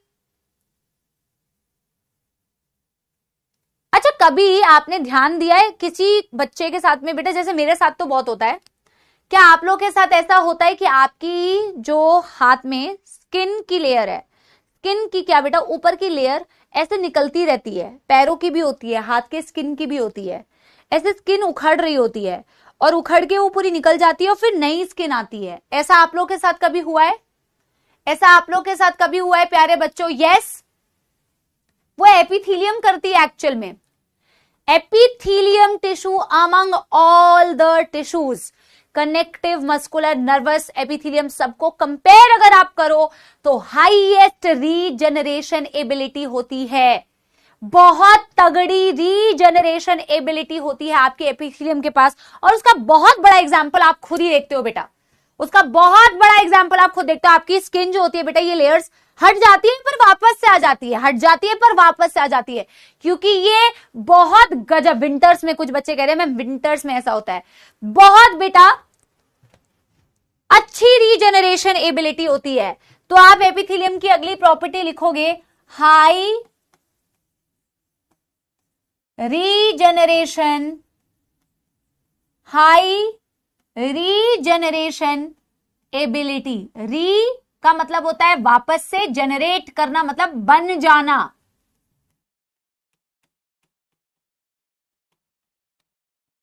री मीन्स अगेन, जनरेट मतलब फॉर्मेशन, निकलती है तो वापस से बेटा बन जाती है, हाई रीजनरेशन एबिलिटी। ठीक है? यस यस, ठीक है। अच्छा, जिस बच्चे को डिफ्यूजन का मतलब नहीं पता ना बेटा, वैसे तो बहुत गंदी बात है कि आप लोगों ने 10वीं 9वीं में बिल्कुल टाइम पास किया है। पता चला अभी यहां पे भी आप बेटे टाइम पास ही कर रहे हो। डिफ्यूजन जिसको भी नहीं पता है वो नोट डाल के लिख लो, केमिस्ट्री में तो डिटेल में पढ़ोगे ही पढ़ोगे। Movement of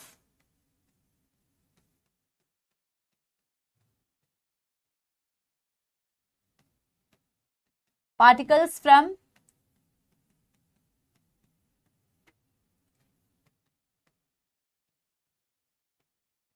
high concentration to low concentration. अब एक लास्ट बात बेटा एपिथेलियम से रिलेटेड,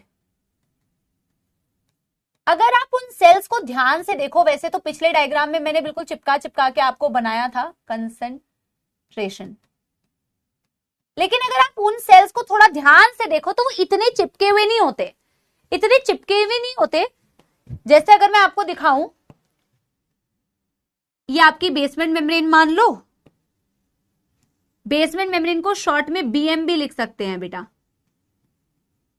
वापस से बनाना है डायग्राम इससे पहले कि आप मुझसे पूछो। बेसमेंट मेम्ब्रेन को शॉर्ट में बेटा बीएम भी कह सकते हैं। बेटा अगर तुम सेल्स को देखो ना, एक्चुअल में इतने चिपके हुए नहीं होते सेल्स, लेकिन सेल्स के बीच में जो स्पेस है वो बहुत ही कम होता है। ये एक्चुअल में बेटा एक रीजन है, ये एक्चुअल में एक रीजन है कि इनमें ब्लड वेजल्स क्यों नहीं होते हैं। ब्लड वेजल्स बेटा पेनिट्रेट ही नहीं कर पाते, पेनिट्रेट मतलब जा ही नहीं पाते, जगह ही नहीं है बेटा। अरे बहुत जगह है, अरे नहीं जगह है, अरे बहुत जगह है, अरे नहीं जगह है बेटा, जगह ही नहीं होती है। ये सेल्स को देखो, एनसीईआरटी की लाइन, एनसीईआरटी की लाइन मतलब बेहद इंपॉर्टेंट लाइन, एनसीईआरटी की लाइन मतलब बेहद इंपॉर्टेंट लाइन, यानी कि हम कह सकते हैं सेल्स आर कॉम्पैक्टली पैक्ड, बहुत ज्यादा कॉम्पैक्ट होते हैं। कॉम्पैक्ट मतलब खचाखच, ठसा ठस। जैसे मुंबई की लोकल ट्रेन्स में बेटा लोग एकदम खचाखच ठसा ठस भरे हुए होते हैं ना, हिलने डुलने की जगह नहीं है। कई बसों में भी ऐसा होता है, बिल्कुल वैसा बेटा, स्पेस ही नहीं है बेटा, कैसे जाएगी, कैसे जाएगी ब्लड वेसल, चाहे भी तो नहीं जा सकती। तो क्या लिखेंगे, cells are compactly packed with very less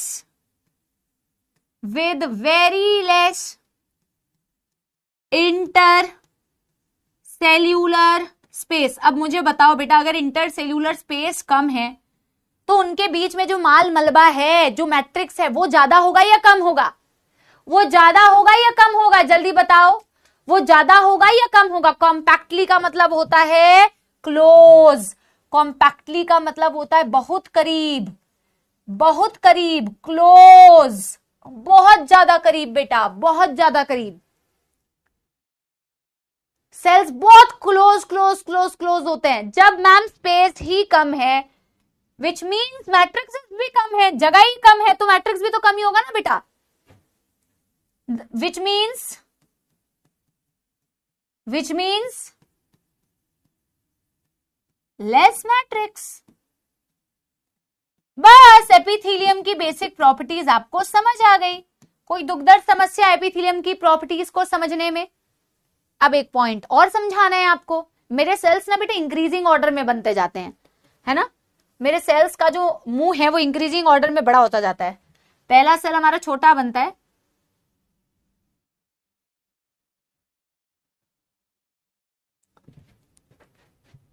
yes, done done done done. पहले आप मुझे यहां तक बता दो।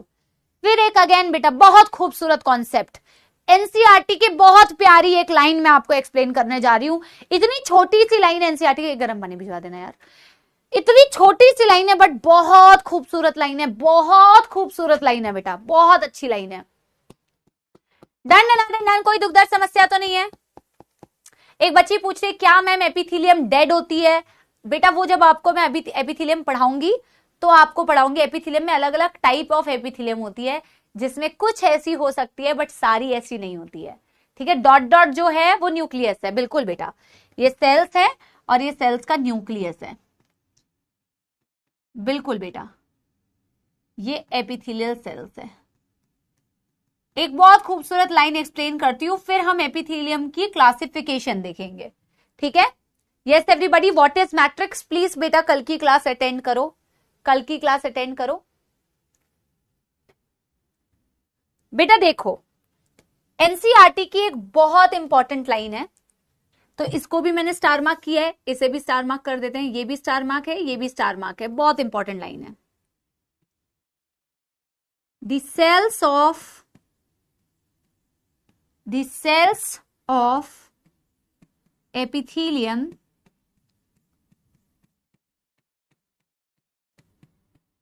either faces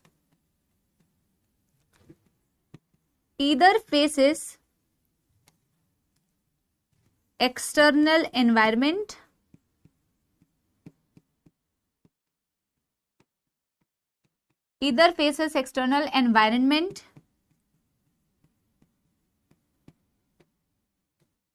or body fluid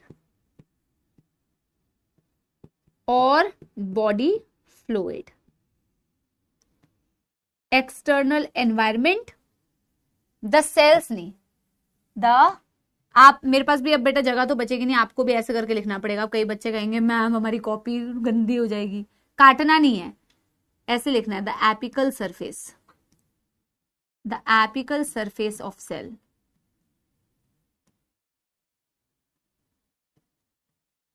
थोड़ा सा मिस हो गया था, ठीक है। अब बस इसके लिए एक आखिरी डायग्राम। बेटा डायग्राम से ना काम चोरी नहीं करना। अरे मैम इतने डायग्राम, मुझे पता है ना अभी तुम्हारे में से बहुत सारे बच्चे अभी बोलेंगे ये वाली बात। बेटा मेडिकल कॉलेज में जाओगे तो बहुत सारे डायग्राम बनाओगे, बहुत सारे। तो जूलॉजी तो बेटा तुम्हें पढ़नी तो है ही आगे इतनी डिटेल में, तो डायग्राम बनाने से घबराना मत बेटा प्लीज। अभी डायग्राम आपको बनाना ही है। डायग्राम के बिना अंडरस्टैंडिंग टॉपिक की उतनी अच्छी से हो ही नहीं सकती है बेटा, बिना डायग्राम के। तो प्लीज मैं आपसे विनम्र निवेदन करूंगी कि खुशी खुशी डायग्राम बनाएं, क्योंकि बेटा बनाना तो पड़ेगा ना, फिर दुखी मन से बनाओ या खुशी मन से बनाओ। अब बेटा पहली सेल को ज्यादा खाना मिल गया है। अब बेटा ये वाली लास्ट एक और लाइन समझो। ये मैंने एपिथेलियल सेल्स बनाई है और नीचे मैंने अगेन बेसमेंट मेम्ब्रेन बनाया है, ठीक है। ये मैंने बनाया है बेसमेंट मेम्ब्रेन और ये मैंने बनाया है एपिथेलियल सेल्स। अब एपिकल का मतलब क्या होता है, मैंने मतलब समझाया, जो तुम लोग मतलब पूछ रहे हो एपिकल का मतलब क्या है, ज्यादा तेज बन रहे हो। अभी वर्ड लिखा ही है, वर्ड जस्ट बोर्ड पे लिखा है। एपिथेलियम का मतलब क्या होता है, एपिथेलियम का मतलब क्या होता है, एपिकल का मतलब क्या होता है, अभी बताया थोड़ी है भाई, सब्र रख। बायो डायग्राम के बिना इनकम्प्लीट है, ठीक है। एपिकल का मतलब होता है ऊपर वाला सरफेस। एक सेल तुमने बनाया, सेल का ये जो सर वाला हिस्सा है, ये सेल का जो सर वाला हिस्सा है, ऊपर वाला हिस्सा है, ये सेल का एपिकल सरफेस होता है। ये सेल का एपिकल सरफेस होता है और उसी सेल का जो हिस्सा बेसमेंट मेम्ब्रेन की तरफ है वो उसका बेसल सरफेस होता है, वो उसका बेसल सरफेस या बेसल पार्ट होता है, वो उसका बेसल सरफेस या बेसल पार्ट होता है। तो सेल का सर जो होता है वो एपिकल पार्ट, एपिकल मतलब ऊपर वाला हिस्सा, बेसल के नाम से ही समझ में आ रहा है बेस, तो वो नीचे वाला हिस्सा। यस एवरीबॉडी, बात समझ में आ गई है, बात समझ में आ गई है, यस, बात समझ में आ गई है, यस। अब बेटा जी एनसीईआरटी कहती है ये जो एपिकल सरफेस है ना मैम एपिथेलियम की, या तो वो एक्सटर्नल एनवायरनमेंट को फेस कर रही होगी या तो वो बॉडी फ्लूइड को फेस कर रही होगी। अब ये या तो बेटा तुम रट लो, और या तो बेटा रटना तो देखो, जो अल्टीमेटली लाइंस तो याद होनी चाहिए, बट अब तुम्हें समझना भी पड़ेगा कि मैम कैसे। क्या कोई बच्चा दिमाग लगा पा रहा है कि इस लाइन का अर्थ क्या है, क्योंकि मैं तुम्हें ऑलरेडी समझा चुकी हूं इनडायरेक्टली। अगर कोई समझदार बच्चा है जो ऑलरेडी बहुत ध्यान से सुन रहा है तो उसको ये वाला मतलब खुद से अभी तक समझ में आ गया होगा।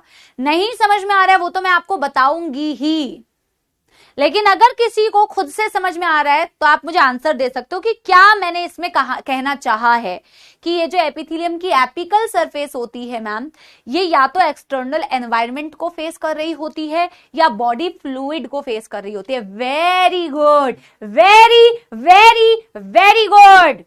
एक मैंने तुम्हें स्किन की बात कही थी, शानदार बेटा, बहुत शानदार बेटा, वेरी वेरी गुड बेटा, बहुत शानदार बेटा, शाबाश। मजा आता है ऐसे आंसर्स आते हैं तो। देखो आप ही के क्लास के पढ़े हुए बच्चे कितने सारे कमेंट्स में आंसर दे रहे हैं और सही आंसर दे रहे हैं, बिल्कुल सही। मैं छोटू सा एक सपोला बनाती हूं, ठीक है, तुम्हें समझाने के लिए। आप चाहो आप बिल्कुल बनाना बेटा।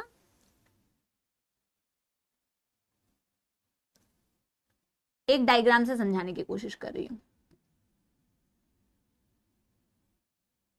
ऐसे समझना।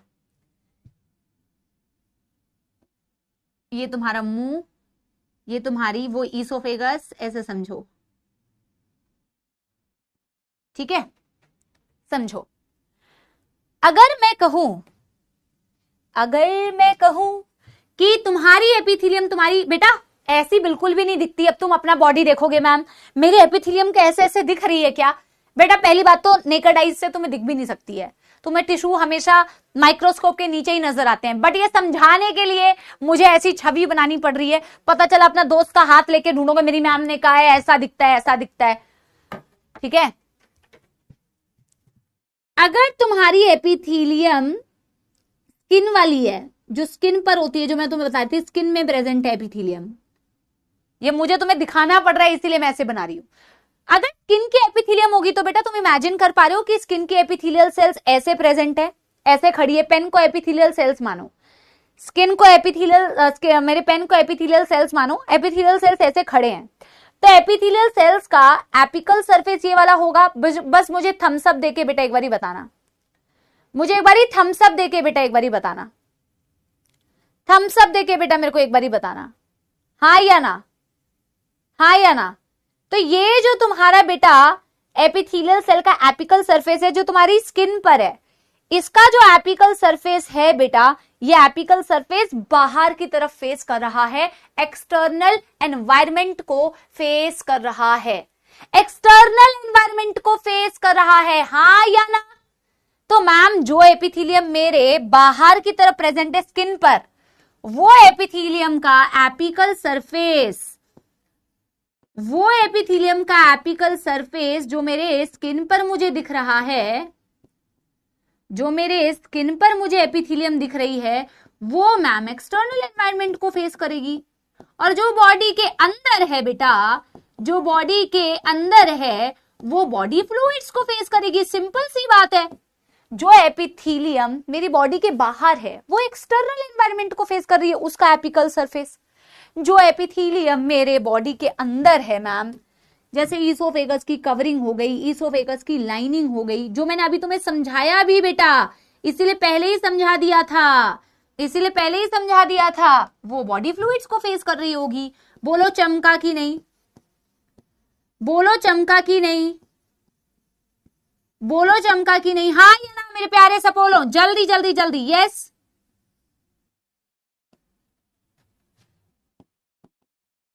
चमक गया तो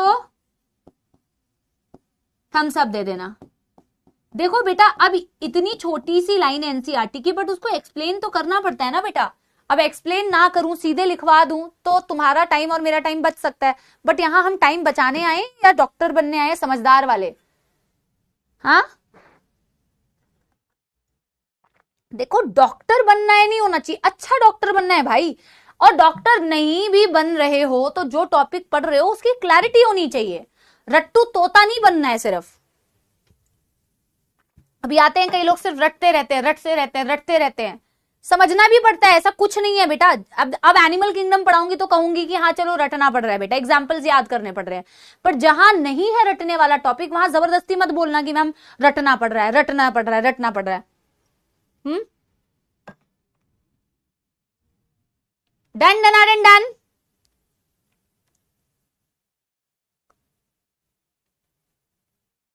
बेटा ये वाला पेज आप लोगों ने कर लिया है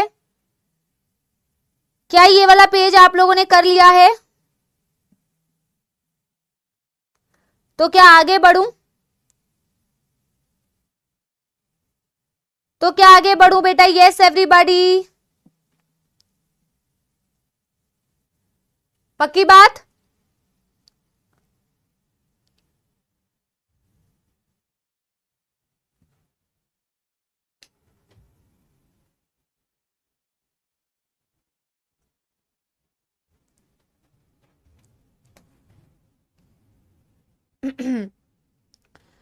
अभी देखो, हेडिंग डालो, apical surface of cell may have modifications, may have modifications, may have modifications। मैं कह रही हूं जो ये आपने सेल्स का एपिकल सरफेस बनाया है, इसमें हो सकता है कि बेटा कहीं कहीं पे मॉडिफिकेशंस हो। तो मैं ये पहले ही बता देती हूं ताकि जब हम बेटा आगे इस टॉपिक को डिटेल में पढ़े तो आपको ये टॉपिक ऑलरेडी पता हो। ठीक है, मैं कह रही हूं कि यार एपिकल सरफेस जो आपने बनाया हुआ है मैम, इसके ऊपर मॉडिफिकेशंस भी हो सकती है, जरूरी नहीं है कि होंगी, पर हो भी सकती है। मैम क्या मॉडिफिकेशंस की आप बात कर रहे हो? जैसे माइक्रो विलाई या ब्रश बॉर्डर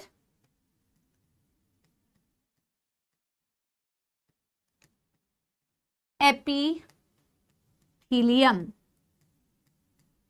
और नंबर 2 मॉडिफिकेशन हो सकती है मैम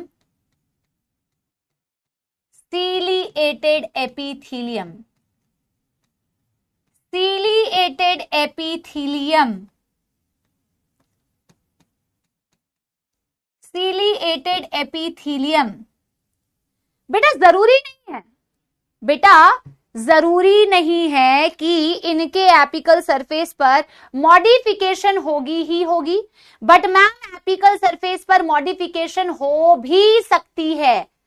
मॉडिफिकेशन मतलब मॉडिफिकेशन, मॉडिफाई हो जाना। अब देखो कैसे, अभी तक तो तुम बेटा, अभी देखो, अभी तक तो तुम सेल सिंपल ऐसे बना रहे थे।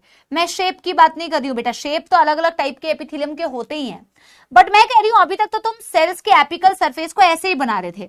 अब मैं कह रही हूं मैम इसका एपिकल सरफेस जो है मॉडिफाई हो सकता है। जैसे फॉर एग्जाम्पल देखो, पहले मैं डायग्राम से समझा रही हूं। अब देखो बेटा इस डायग्राम को ध्यान से, मैंने इस सेल के एपिकल सरफेस को कैसे बनाया है, मैंने फोल्ड कर दिया। आप इसकी एपिकल सरफेस को देखो, सेल की मैंने कैसे फोल्ड्स कर दिए इस पे। इन फोल्ड्स को बोलते हैं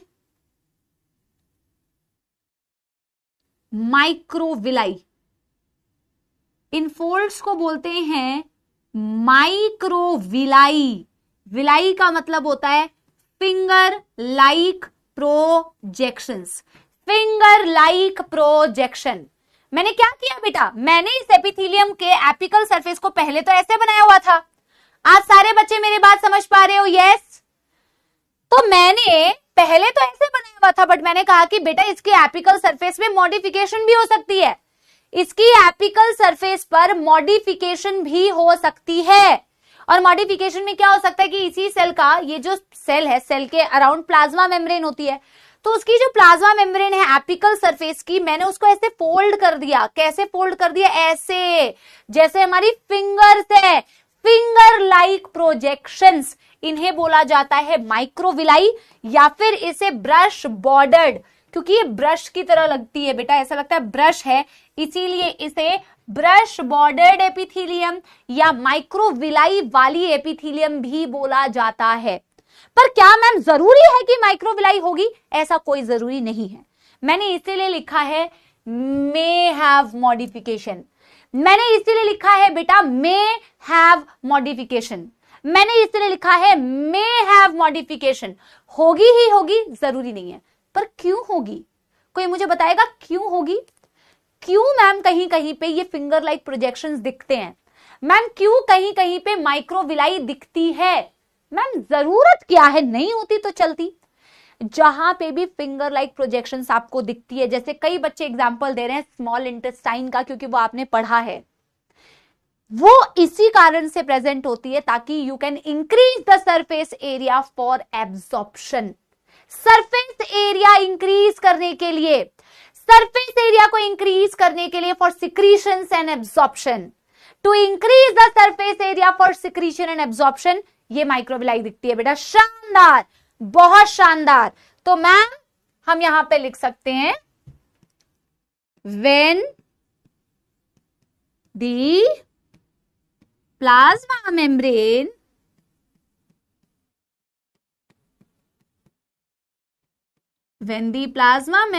of cells gets folded to form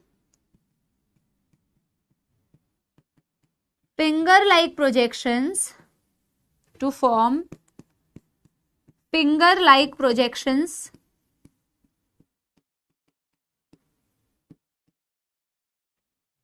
called microvilli,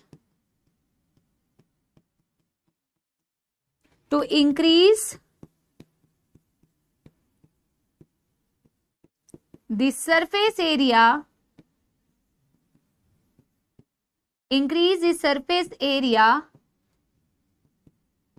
for secretion and absorption.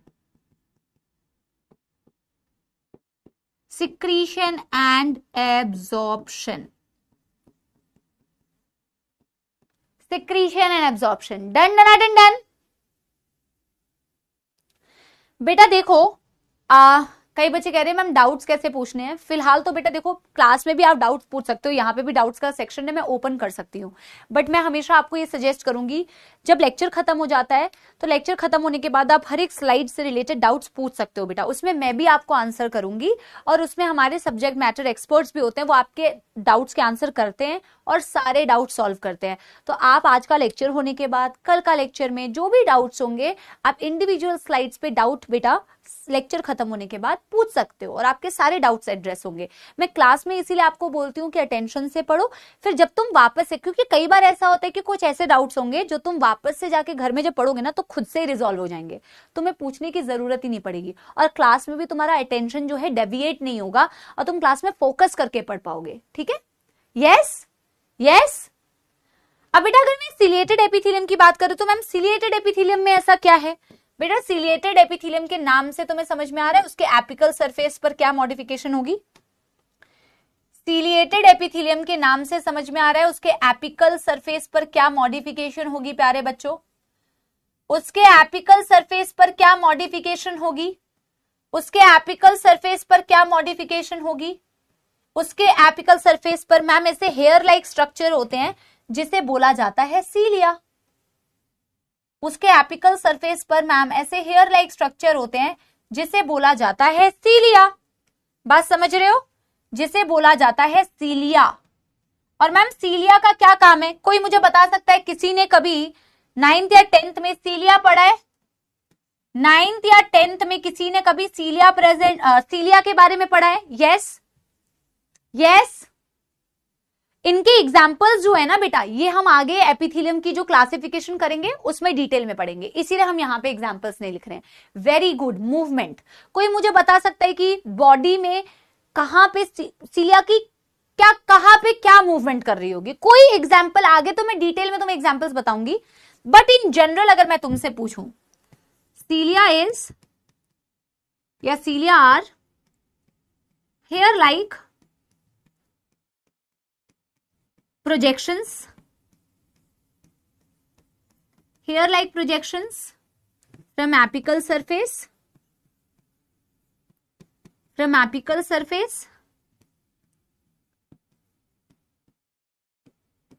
usually present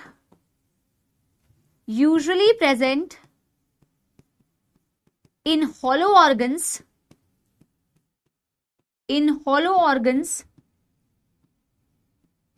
for movement of particles,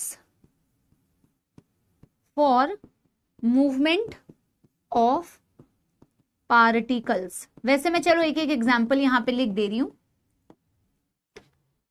bronchioles, fallopian tube, क्या ये तुम लोगों ने बेटा उसमें पढ़ा है क्या 9th 10th में कहीं? बहुत सारे बच्चे आंसर दे रहे हैं। Trachea, very good very good very good. जैसे तुमने माइक्रोविलाई का एक एग्जांपल दिया ना बेटा स्मॉल इंटेस्टाइन, तो मैं जैसे एक रेफरेंस के लिए ताकि तुम्हें रेफरेंस में रहे स्मॉल इंटेस्टाइन, वैसे ही सीलिया का कई बच्चे आंसर दे रहे हैं जिनको पता है। सीलिया जो होती है बेटा हेयर लाइक स्ट्रक्चर होती है और वो मूव करती है। हमेशा याद रखना बेटा ये जो मूवमेंट होती है ना ये यूनिडायरेक्शनल होती है। अभी मैं समझा दे रही हूँ क्या मतलब है, सब समझा रही हूँ बेटा तसल्ली से, एकदम पेशेंस बेटा आपके अंदर होना चाहिए ना। यूनिडायरेक्शनल मूवमेंट होती है, ठीक है। और एक एग्जांपल मैं लिख दे रही हूँ, जैसे फीमेल्स के रिप्रोडक्टिव ट्रैक्ट में फैलोपियन ट्यूब होती है या ओविडक्ट होती है। आगे आपको मैं बना के भी अभी दिखाऊंगी कि होती क्या है, ठीक है बेटा। देखो सीलिया हमेशा यूनिडायरेक्शनल मूव करती है। यूनिडायरेक्शनल मतलब अगर सीलिया ऐसे मूव कर रही है इस डायरेक्शन में तो ऐसे ही मूव करेगी, हमेशा इसी डायरेक्शन में मूव करेगी। सीलिया कभी ऐसे मूव नहीं करेगी। फिर यूनिडायरेक्शनल मूव होती है। ऐसा नहीं है कि मेरे ट्रेकिया में म्यूकस की मूवमेंट कभी तो ऊपर की तरफ करा रही है सीलिया, कभी तो नीचे की तरफ करा रही है, नहीं। मेरे जैसे अभी तो मेरे डायग्राम मत बनाना, जैसे तुम 12th क्लास में भी पढ़ोगी फीमेल रिप्रोडक्टिव ट्रैक्ट में ऐसे करके होता है फैलोपियन ट्यूब,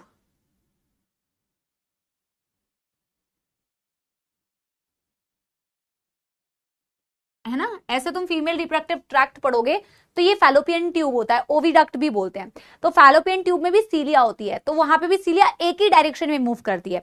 हम बोलते हैं कि यूजुअली सीलिया जो होती है हॉलो ऑर्गन्स में होती है। हॉलो मतलब खाली, जैसे कई लोगों का दिमाग होता है बेटा जो स्पैमिंग करते हैं, बिल्कुल खाली, ठीक है।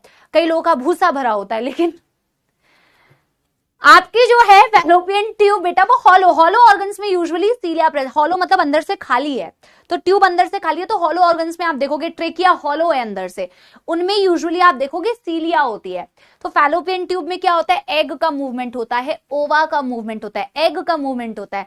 तो सीलिया एक डायरेक्शन में यूनिडायरेक्शनल मूवमेंट करती है किसी भी पार्टिकल की मूवमेंट करवाने के लिए। जैसे ट्रेकिया में म्यूकस की मूवमेंट होती है, फैलोपियन ट्यूब में बेटा ओवा की मूवमेंट होती है। मेरी बात समझ रहे हो? बाकी तो मैं आपको डिटेल में भी बताऊंगी ही कि कहाँ सिलिएटेड का कौन सा टाइप होता है, कहाँ ब्रश बॉर्डर्ड कौन सा टाइप होता है। बट पहले आप मुझे यहां तक बताओ कि यहां तक आप लोगों ने लिख लिया, यहां तक आप लोगों को समझ में आ गया, तो मुझे एक बारी बेटा एक दिल बना के बता दो। ईसोफेगस में नहीं होता नलायकों,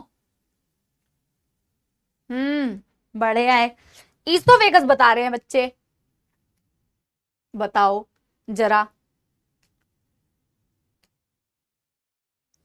जल्दी बताओ बेटा, यहां तक कोई दुखदार समस्या? और आप लोगों ने लिख लिया?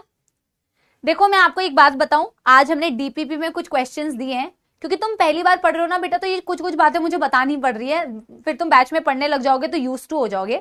तो डीपीपी में हो सकता है कुछ क्वेश्चंस ऐसे हैं जो आज हमारा टॉपिक कंप्लीट नहीं हुआ है, क्योंकि मुझे लगा था कि हो जाएगा टॉपिक कंप्लीट, और ऐसा बहुत बार हो सकता है। तो तुम ये लोड मत लेना कि मैम डीपीपी में ये क्वेश्चन है, ये तो हमने क्लास में पढ़ा ही नहीं है, क्योंकि टॉपिक कंप्लीट नहीं होता है बेटा। अभी हम थोड़े स्लो पेस में चल रहे हैं, धीरे धीरे आगे भी कभी ऐसा हो सकता है, लेकिन वो टॉपिक कभी ना कभी कंप्लीट हो जाएगा। डीपीपी के वीडियो सॉल्यूशंस तो आपको मिल जाते हैं, बट क्लास का हो सकता है टॉपिक ऊपर नीचे कभी कवर हो, तो उसको लेके बेटा लोड नहीं करना। आपको मेरी बात समझ में आ रही है ना? है ना? कभी ऐसा हो सकता है कि मैम जो टॉपिक डीपीपी में हमने क्वेश्चंस दे दिए वो क्लास में कवर नहीं हुआ है, बट वो अगले क्लास में कवर हो जाएगा। तो लोड नहीं लेना कि मैम क्लास में कवर नहीं हुआ है, स्पैम करने लग जाओ मैम डीपीपी में ये तो कवर ही नहीं हुआ है। तो मैं पहले से आपको बता देती हूँ, आपके कोई भाई बंधु होंगे तो प्लीज उनको भी बेटा ये चीज समझा देना, उनको भी प्लीज ये चीज समझा देना बेटा, ठीक है? एक बार एनसीईआरटी की रीडिंग करें, एनसीईआरटी की रीडिंग करें, यहां तक की एनसीईआरटी की रीडिंग करें पहले एक बारी। यस एवरीबॉडी, ठीक है? Yes everybody. चलिए एनिमल टिश्यू देखो, structure of cells very according to their function. Of course बेटा कनेक्टिव टिश्यू का फंक्शन अलग है, एपिथेलियल टिश्यू का फंक्शन अलग है, मस्कुलर टिश्यू का फंक्शन अलग है, नर्वस टिश्यू का फंक्शन अलग है, तो उनके सेल्स अलग अलग दिखेंगे भाई। नर्वस टिश्यू का सेल न्यूरॉन ऐसा बनाते हो कि नहीं? यहां बनाती हूं, न्यूरॉन्स ऐसे दिखते हैं बेटा, न्यूरॉन्स ऐसे दिखते हैं बेटा, ये तो मैंने बहुत रफली बनाया। Dendrite, cell body, axon. Ma'am epithelial tissue अलग दिखते हैं, मसल्स के टिश्यू अलग, सेल्स अलग दिखते हैं। तो सेल्स अलग अलग बेटा वेरी करता है डिपेंडिंग उनका फंक्शन क्या है, राइट? एंड टिश्यूज को इसीलिए हम ब्रॉडली क्लासिफाई करते हैं 4 टाइप्स में, epithelial tissue, connective tissue, muscular tissue, neural tissue या nervous tissue, right? Yes everybody. अब जो बच्चे कल नहीं आए हैं ना, वो कह रहे हैं मैम एनसीईआरटी में नहीं है, बेटा प्लीज कल की क्लास अटेंड कर लो बेटा प्लीज। कल मैंने इस पहली क्लास बिना अटेंड किए दूसरी क्लास में आ गए हैं, बताओ कैसे उनको बताऊं कि एनएमसी क्या होता है, एनटीए क्या होता है। बेटा कल की क्लास अटेंड कर ले प्लीज, मैं रिक्वेस्ट कर रही हूं, एक बारी कर लो यार, है ना? आगे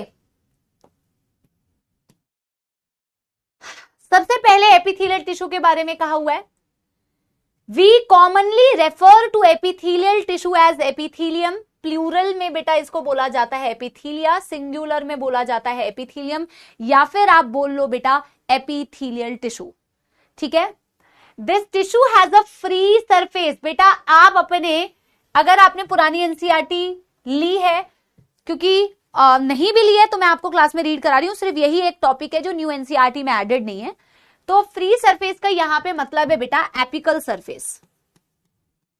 फ्री सरफेस का यहां पे मतलब है एपिकल सरफेस, ये जो ऊपर वाला सरफेस। एनसीईआरटी में कुछ कुछ ऐसी बातें आप नोट कर सकते हो, ठीक है?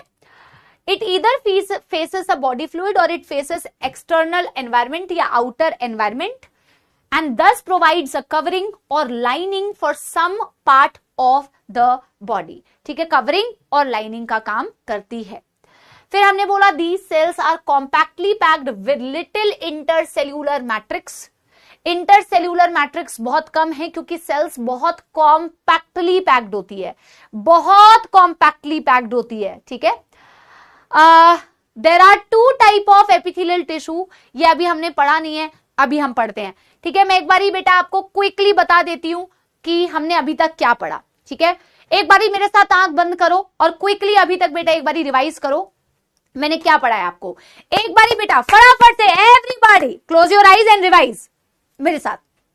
हमने बोला मैम एपिथेलियल टिश्यू होती है, एपिथेलियल का मतलब होता है to rest upon.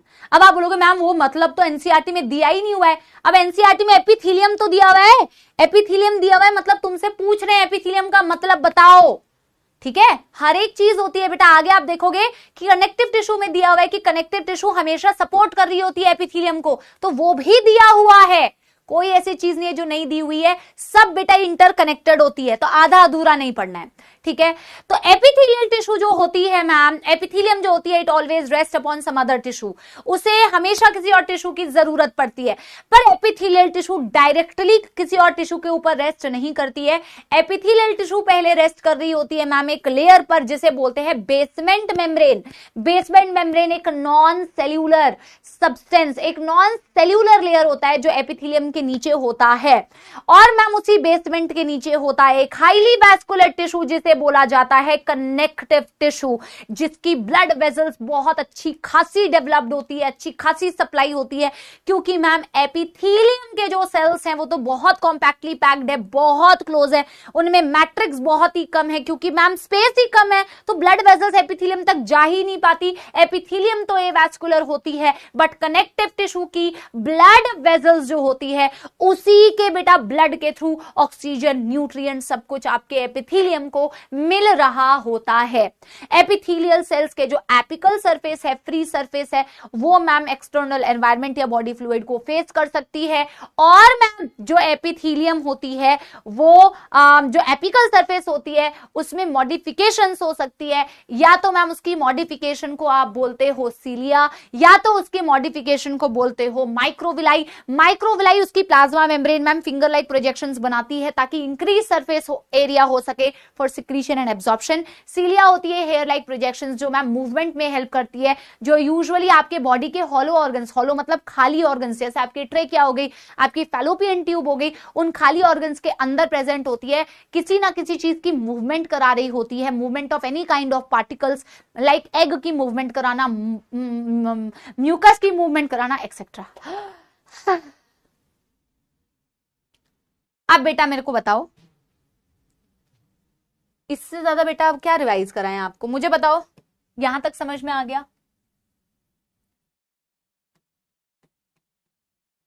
Done डनाडन done हो गया बेटा। मैंने आपको देखो, वैसे तो रिवीजन अगले दिन होना चाहिए हमेशा ताकि आप भी एक बार ही पढ़ के आओ, बट कोई बात नहीं, अभी आपने शुरू किया है तो बहुत फटाफट से मैंने आप लोगों को रिवाइज करा दिया। हाँ हाँ, हाई रीजनरेशन एबिलिटी कह रहे, हाई रीजनरेशन एबिलिटी भूल गए मैम आप। हाँ हाँ, एक तो रिवाइज करा रही हूँ और बड़ा आया कमियां निकालने, वो पड़ोस की आंटी नहीं होती, हाँ 80% आए हैं फिर भी थोड़ा कम रह गया, ओ अच्छा गवर्नमेंट मेडिकल कॉलेज मिल गया बट एम्स नहीं मिला ना। ये तुम वही पड़ोस की आंटी हो है ना, बुराइयां निकालने वाले। एपीथी में मुंह छूट गया। चलो एपिथेलियम बेटा दो पार्ट्स में आप इसको बेटा क्लासिफाई कर सकते हो, एक होती है बेटा सिंपल एपिथेलियम और एक होती है बेटा compound epithelium. Number 1 epithelium can be classified into simple epithelium, simple epithelium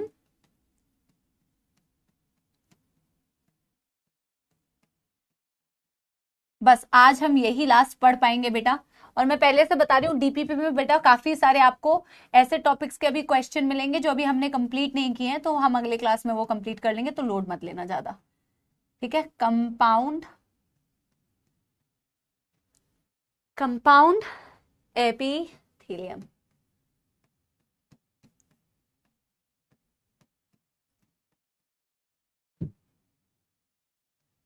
जब आप बेटा सिंपल एपिथेलियम बोलते हैं, epithelium which is made up of epithelium which is made up of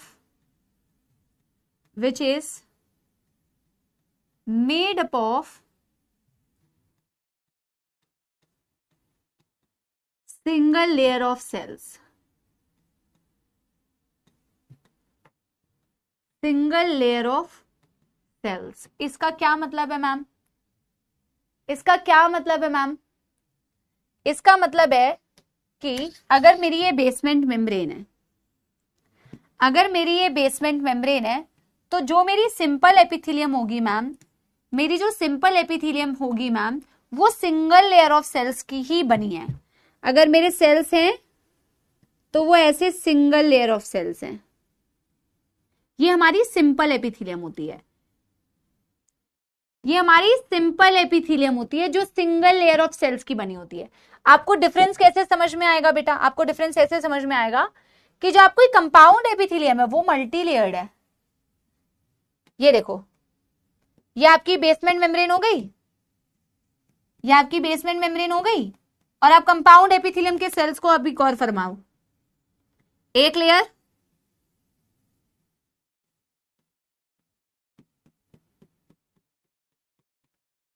ये दूसरी लेयर, ये तीसरी लेयर, ये चौथी लेयर.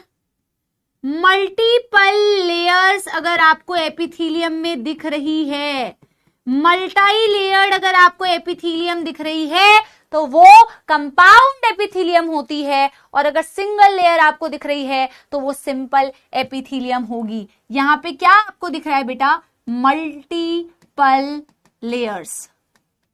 मल्टीपल लेयर्स अगर आपको दिख रहे हैं बेटा एपिथेलियम के सेल्स के, तो आपको वो दिखती है कंपाउंड एपिथेलियम. और अगर बेटा सिंगल लेयर होती है तो उसे बोलते हैं सिंपल एपिथेलियम. चलो एक बहुत ही बेसिक सा सवाल अगर मैं तुमसे पूछूं, जो तुम अपना बेटा छोटू सा दिमाग यूज करके आंसर मुझे बहुत बढ़िया से दे सकते हो.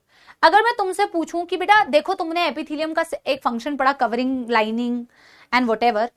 अब मैं तुमसे पूछ रही हूं कि तुम्हारे पास दो ऑप्शंस है. एक है तुम्हारे पास सिंपल एपिथेलियम और एक है बेटा तुम्हारे पास कंपाउंड एपिथेलियम. ठीक है, मैं तुमसे पूछ रही हूं कि इन दोनों में से एक एपिथेलियम होती है जो बहुत आसानी से सिक्रीशन करती है, एब्जॉर्प्शन करती है और डिफ्यूजन करती है, फिल्टरेशन करती है.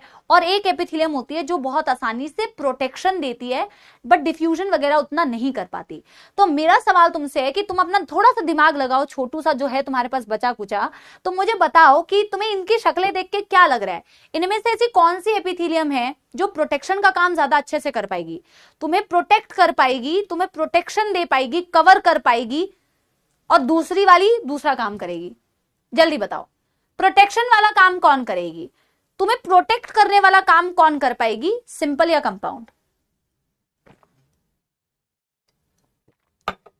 बिल्कुल इजी सा फंक्शन है भाई. अगर मल्टीपल लेयर की एपिथेलियम है तो वो तुम्हें प्रोटेक्शन दे सकती है. इतनी पतली सी बिचारी सी लेयर बेटा, इतनी पतली सी लेयर बेटा तुम्हें क्या ही प्रोटेक्शन दे पाएगी? अगर मल्टी लेयर्ड है ना बेटा, जैसे कंपाउंड एपिथेलियम होती है, इसका काम सिक्रीशन एब्जॉर्प्शन का बहुत कम होता है. It has a very less role in secretion and absorption. भाई सिक्रीट करते करते इसको मौत आ जाएगी. कितने लेयर से बेटा सिक्रीशन पास होगा? सिक्रीशन को सेल्स में से बाहर आने में ही बेटा मौत आ जाएगी, इतना टाइम लगेगा.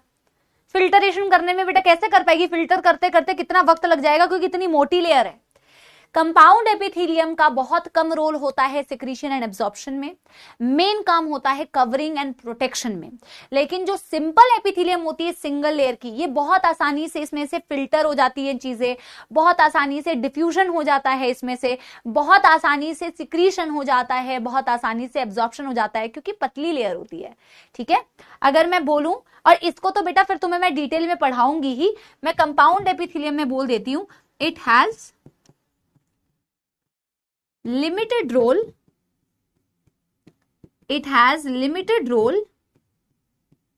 in secretion and absorption,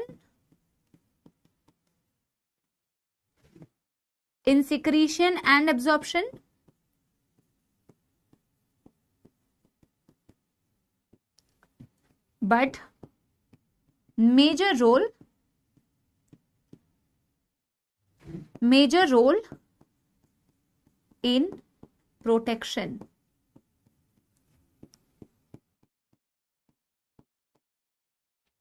and covering. Cover करने का मतलब ही होता है प्रोटेक्शन, ठीक है।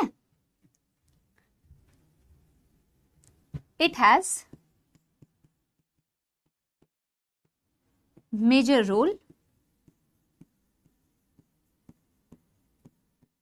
इन secretion, absorption,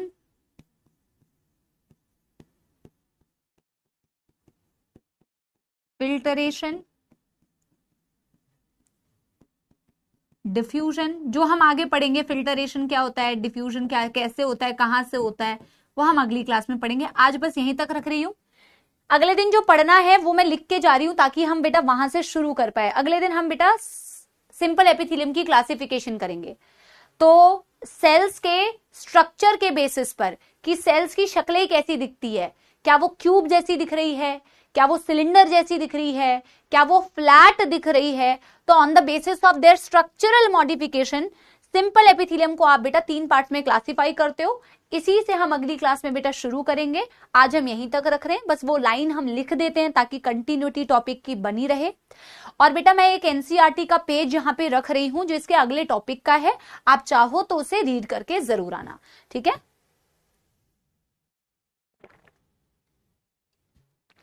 done done done done.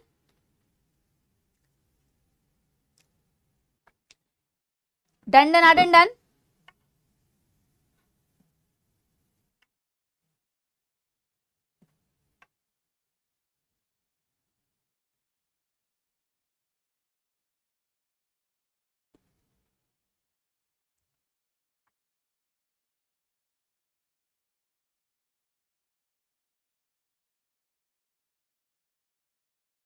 चलो अब बेटा अगले दिन के लिए ये कंटिन्यूटी बेटा ये ना आप थोड़ा सा पढ़ के आ जाना। मैं ये स्लाइड्स रख दूंगी ताकि आप थोड़ा सा पढ़ के आ जाओ होमवर्क में। अगले दिन हम यहां से शुरू करेंगे, तो आप ये वाली हेडिंग लिख लो। ये जो बेटा मैं लाइन लिख रही हूं ना, ये बहुत इंपॉर्टेंट लाइन है। ऑन द बेसिस ऑफ, आपने किस आधार पर एपिथेलियम को, सिंपल एपिथेलियम को क्लासिफाई किया है। On the basis of structural modification of cell. Structural modification of cells, cells के स्ट्रक्चर कैसे दिखते हैं।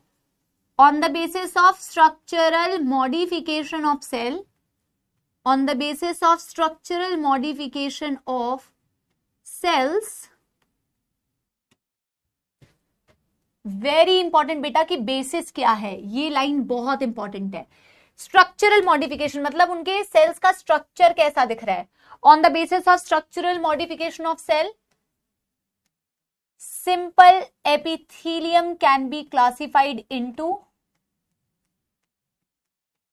simple epithelium can be classified into, can be classified into, तो ये हम अगले दिन करेंगे।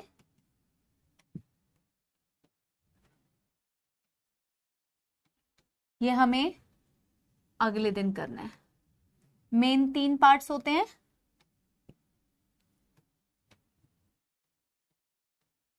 Simple squamous epithelium,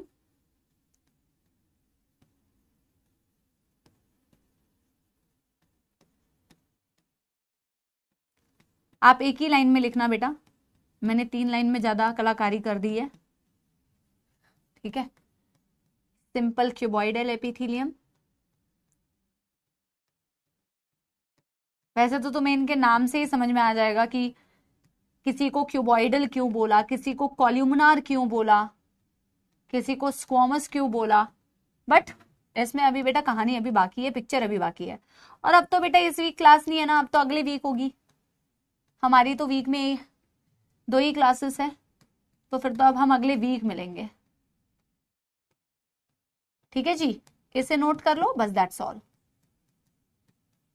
that's all, ठीक है। आपको मैंने बता भी दिया बेटा आपको डाउट्स कैसे पूछने हैं, आपको डाउट स्लाइड में जाके पूछने हैं। वहां पे आपका कोई भी डाउट हो बेटा किसी भी तरीके का, आप उसको पूछ सकते हैं। आपको जरूर बेटा एंटरटेन भी किया जाएगा, आपको आंसर भी दिया जाएगा। ठीक है, डन डन डन डन कर लो, डन डन डन डन। आप लोग जैसे हर लेक्चर के बाद कमेंट करते हो, तो लेक्चर्स जब अपलोड हो जाते हैं आप मुझे बेटा कमेंट करके बताना आपको क्या अच्छा लगा। और बेटा प्लीज यार देखो, ऐसे बच्चे आते हैं जो पिछली क्लास का पढ़ के नहीं आते हैं और फिर वो दूसरे बच्चों को भी डिस्टर्ब करते हैं कि मैम ये एनसीईआरटी में नहीं है, मैम ये वाला चैप्टर ही एनसीईआरटी में नहीं दिया हुआ है। मैं आपसे बस रिक्वेस्ट करूंगी कि ऐसा मत करना बेटा, प्लीज पढ़ के आना। हम इतनी मेहनत करते हैं आप लोगों के लिए, इतनी मेहनत करते हैं आप लोगों के लिए। मैंने फर्स्ट क्लास में सिर्फ यही आपको बताने की कोशिश की कि सिलेबस क्या है, एनएमसी में क्या है, एनटीए क्या होता है, एनसीईआरटी में क्या है, पुरानी में क्या है। तो बेटा वो अटेंड ही नहीं करते हो और फिर आप क्लास में आते हो, मुझे बड़ा दुख होता है कि मुझे उसका आंसर देना पड़ता है, यू नो, कि फिर से वही चीज बतानी पड़ती है। तो होमवर्क बेटा आपका सिर्फ यही है, यहां तक आप लोगों ने कर लिया ना, ये एनसीईआरटी की मतलब जो रीडिंग है वो थोड़ा होमवर्क में करके आना। ये होमवर्क में एनसीईआरटी की रीडिंग करके आना, हालांकि मैं क्लास में डिस्कस करूंगी। तो आज की क्लास सिर्फ यहीं तक है बेटा। देखो अब तुम सॉन्ग की ना गंदी बातें हर दिन डिमांड कर रहे हो। अब बेटा सॉन्ग तभी होगा जब तुम्हारे अच्छे नंबर आएंगे एग्जाम में, और वो फिर अब तुम, आज मैं सुना दे रही हूं क्योंकि आज तुमने बहुत तसल्ली के साथ में पढ़ाई की है, बट ऐसे नहीं चलेगा बेटा। सॉन्ग हासिल करना पड़ेगा। तो तुम बढ़िया तरीके से मार्क्स लेके आना, और तब वीक में एक दिन हम कोई गाना सुना देंगे, ठीक है। हर दिन गंदे बच्चे नहीं बनना है, ओके। चलो एक छोटा सा गाना मैं सुना देती हूं,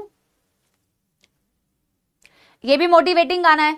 अगर किसी ने कभी तुम्हें ताने मारे हैं, जैसे किसी बच्चे ने मुझे ताना मारा ना, मैम ये तो आपने बताया ही नहीं, हमारी पड़ोस की आंटी आई थी, ठीक है, ये रिवाइज आपने कराया ही नहीं। अगर ऐसे ताने कभी मिले हैं, किसी ने तुम्हें बोला है कि तुम किसी काबिल नहीं हो, तुमसे कुछ नहीं हो पाएगा, तुम कुछ नहीं कर पाओगे, देखना वहीं रह जाओगे, तो अगर मेहनत करते हो तो पहुंच भी जाओगे उस जगह पे। और एक बहुत इससे रिलेटेबल एक गाना है, मुझे बहुत पसंद है।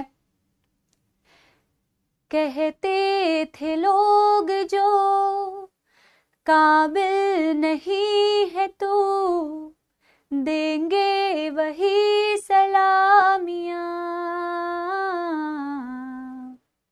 दिल थाम के जहां देखेगा एक दिन तेरी भी कामयाबियां, करके दिखा कमाल वो, आके जमीन पे दे के जाए आसमां शाबाशियां, शाबाशियां, शाबाशियां, शाबाशियां, शाबाशियां। ठीक है, तो करके दिखा कमाल हो कि आके जमीन पे देके जाए आसमां। Thank you so much, I will see you super soon in the next class. मुझे कमेंट करके जरूर बताना, कमेंट में कोई कंजूसी नहीं होनी चाहिए, वरना बताती हूँ तुम लोगों को, ठीक है। बताना कैसा लगा lecture. Thank you so much, bye bye.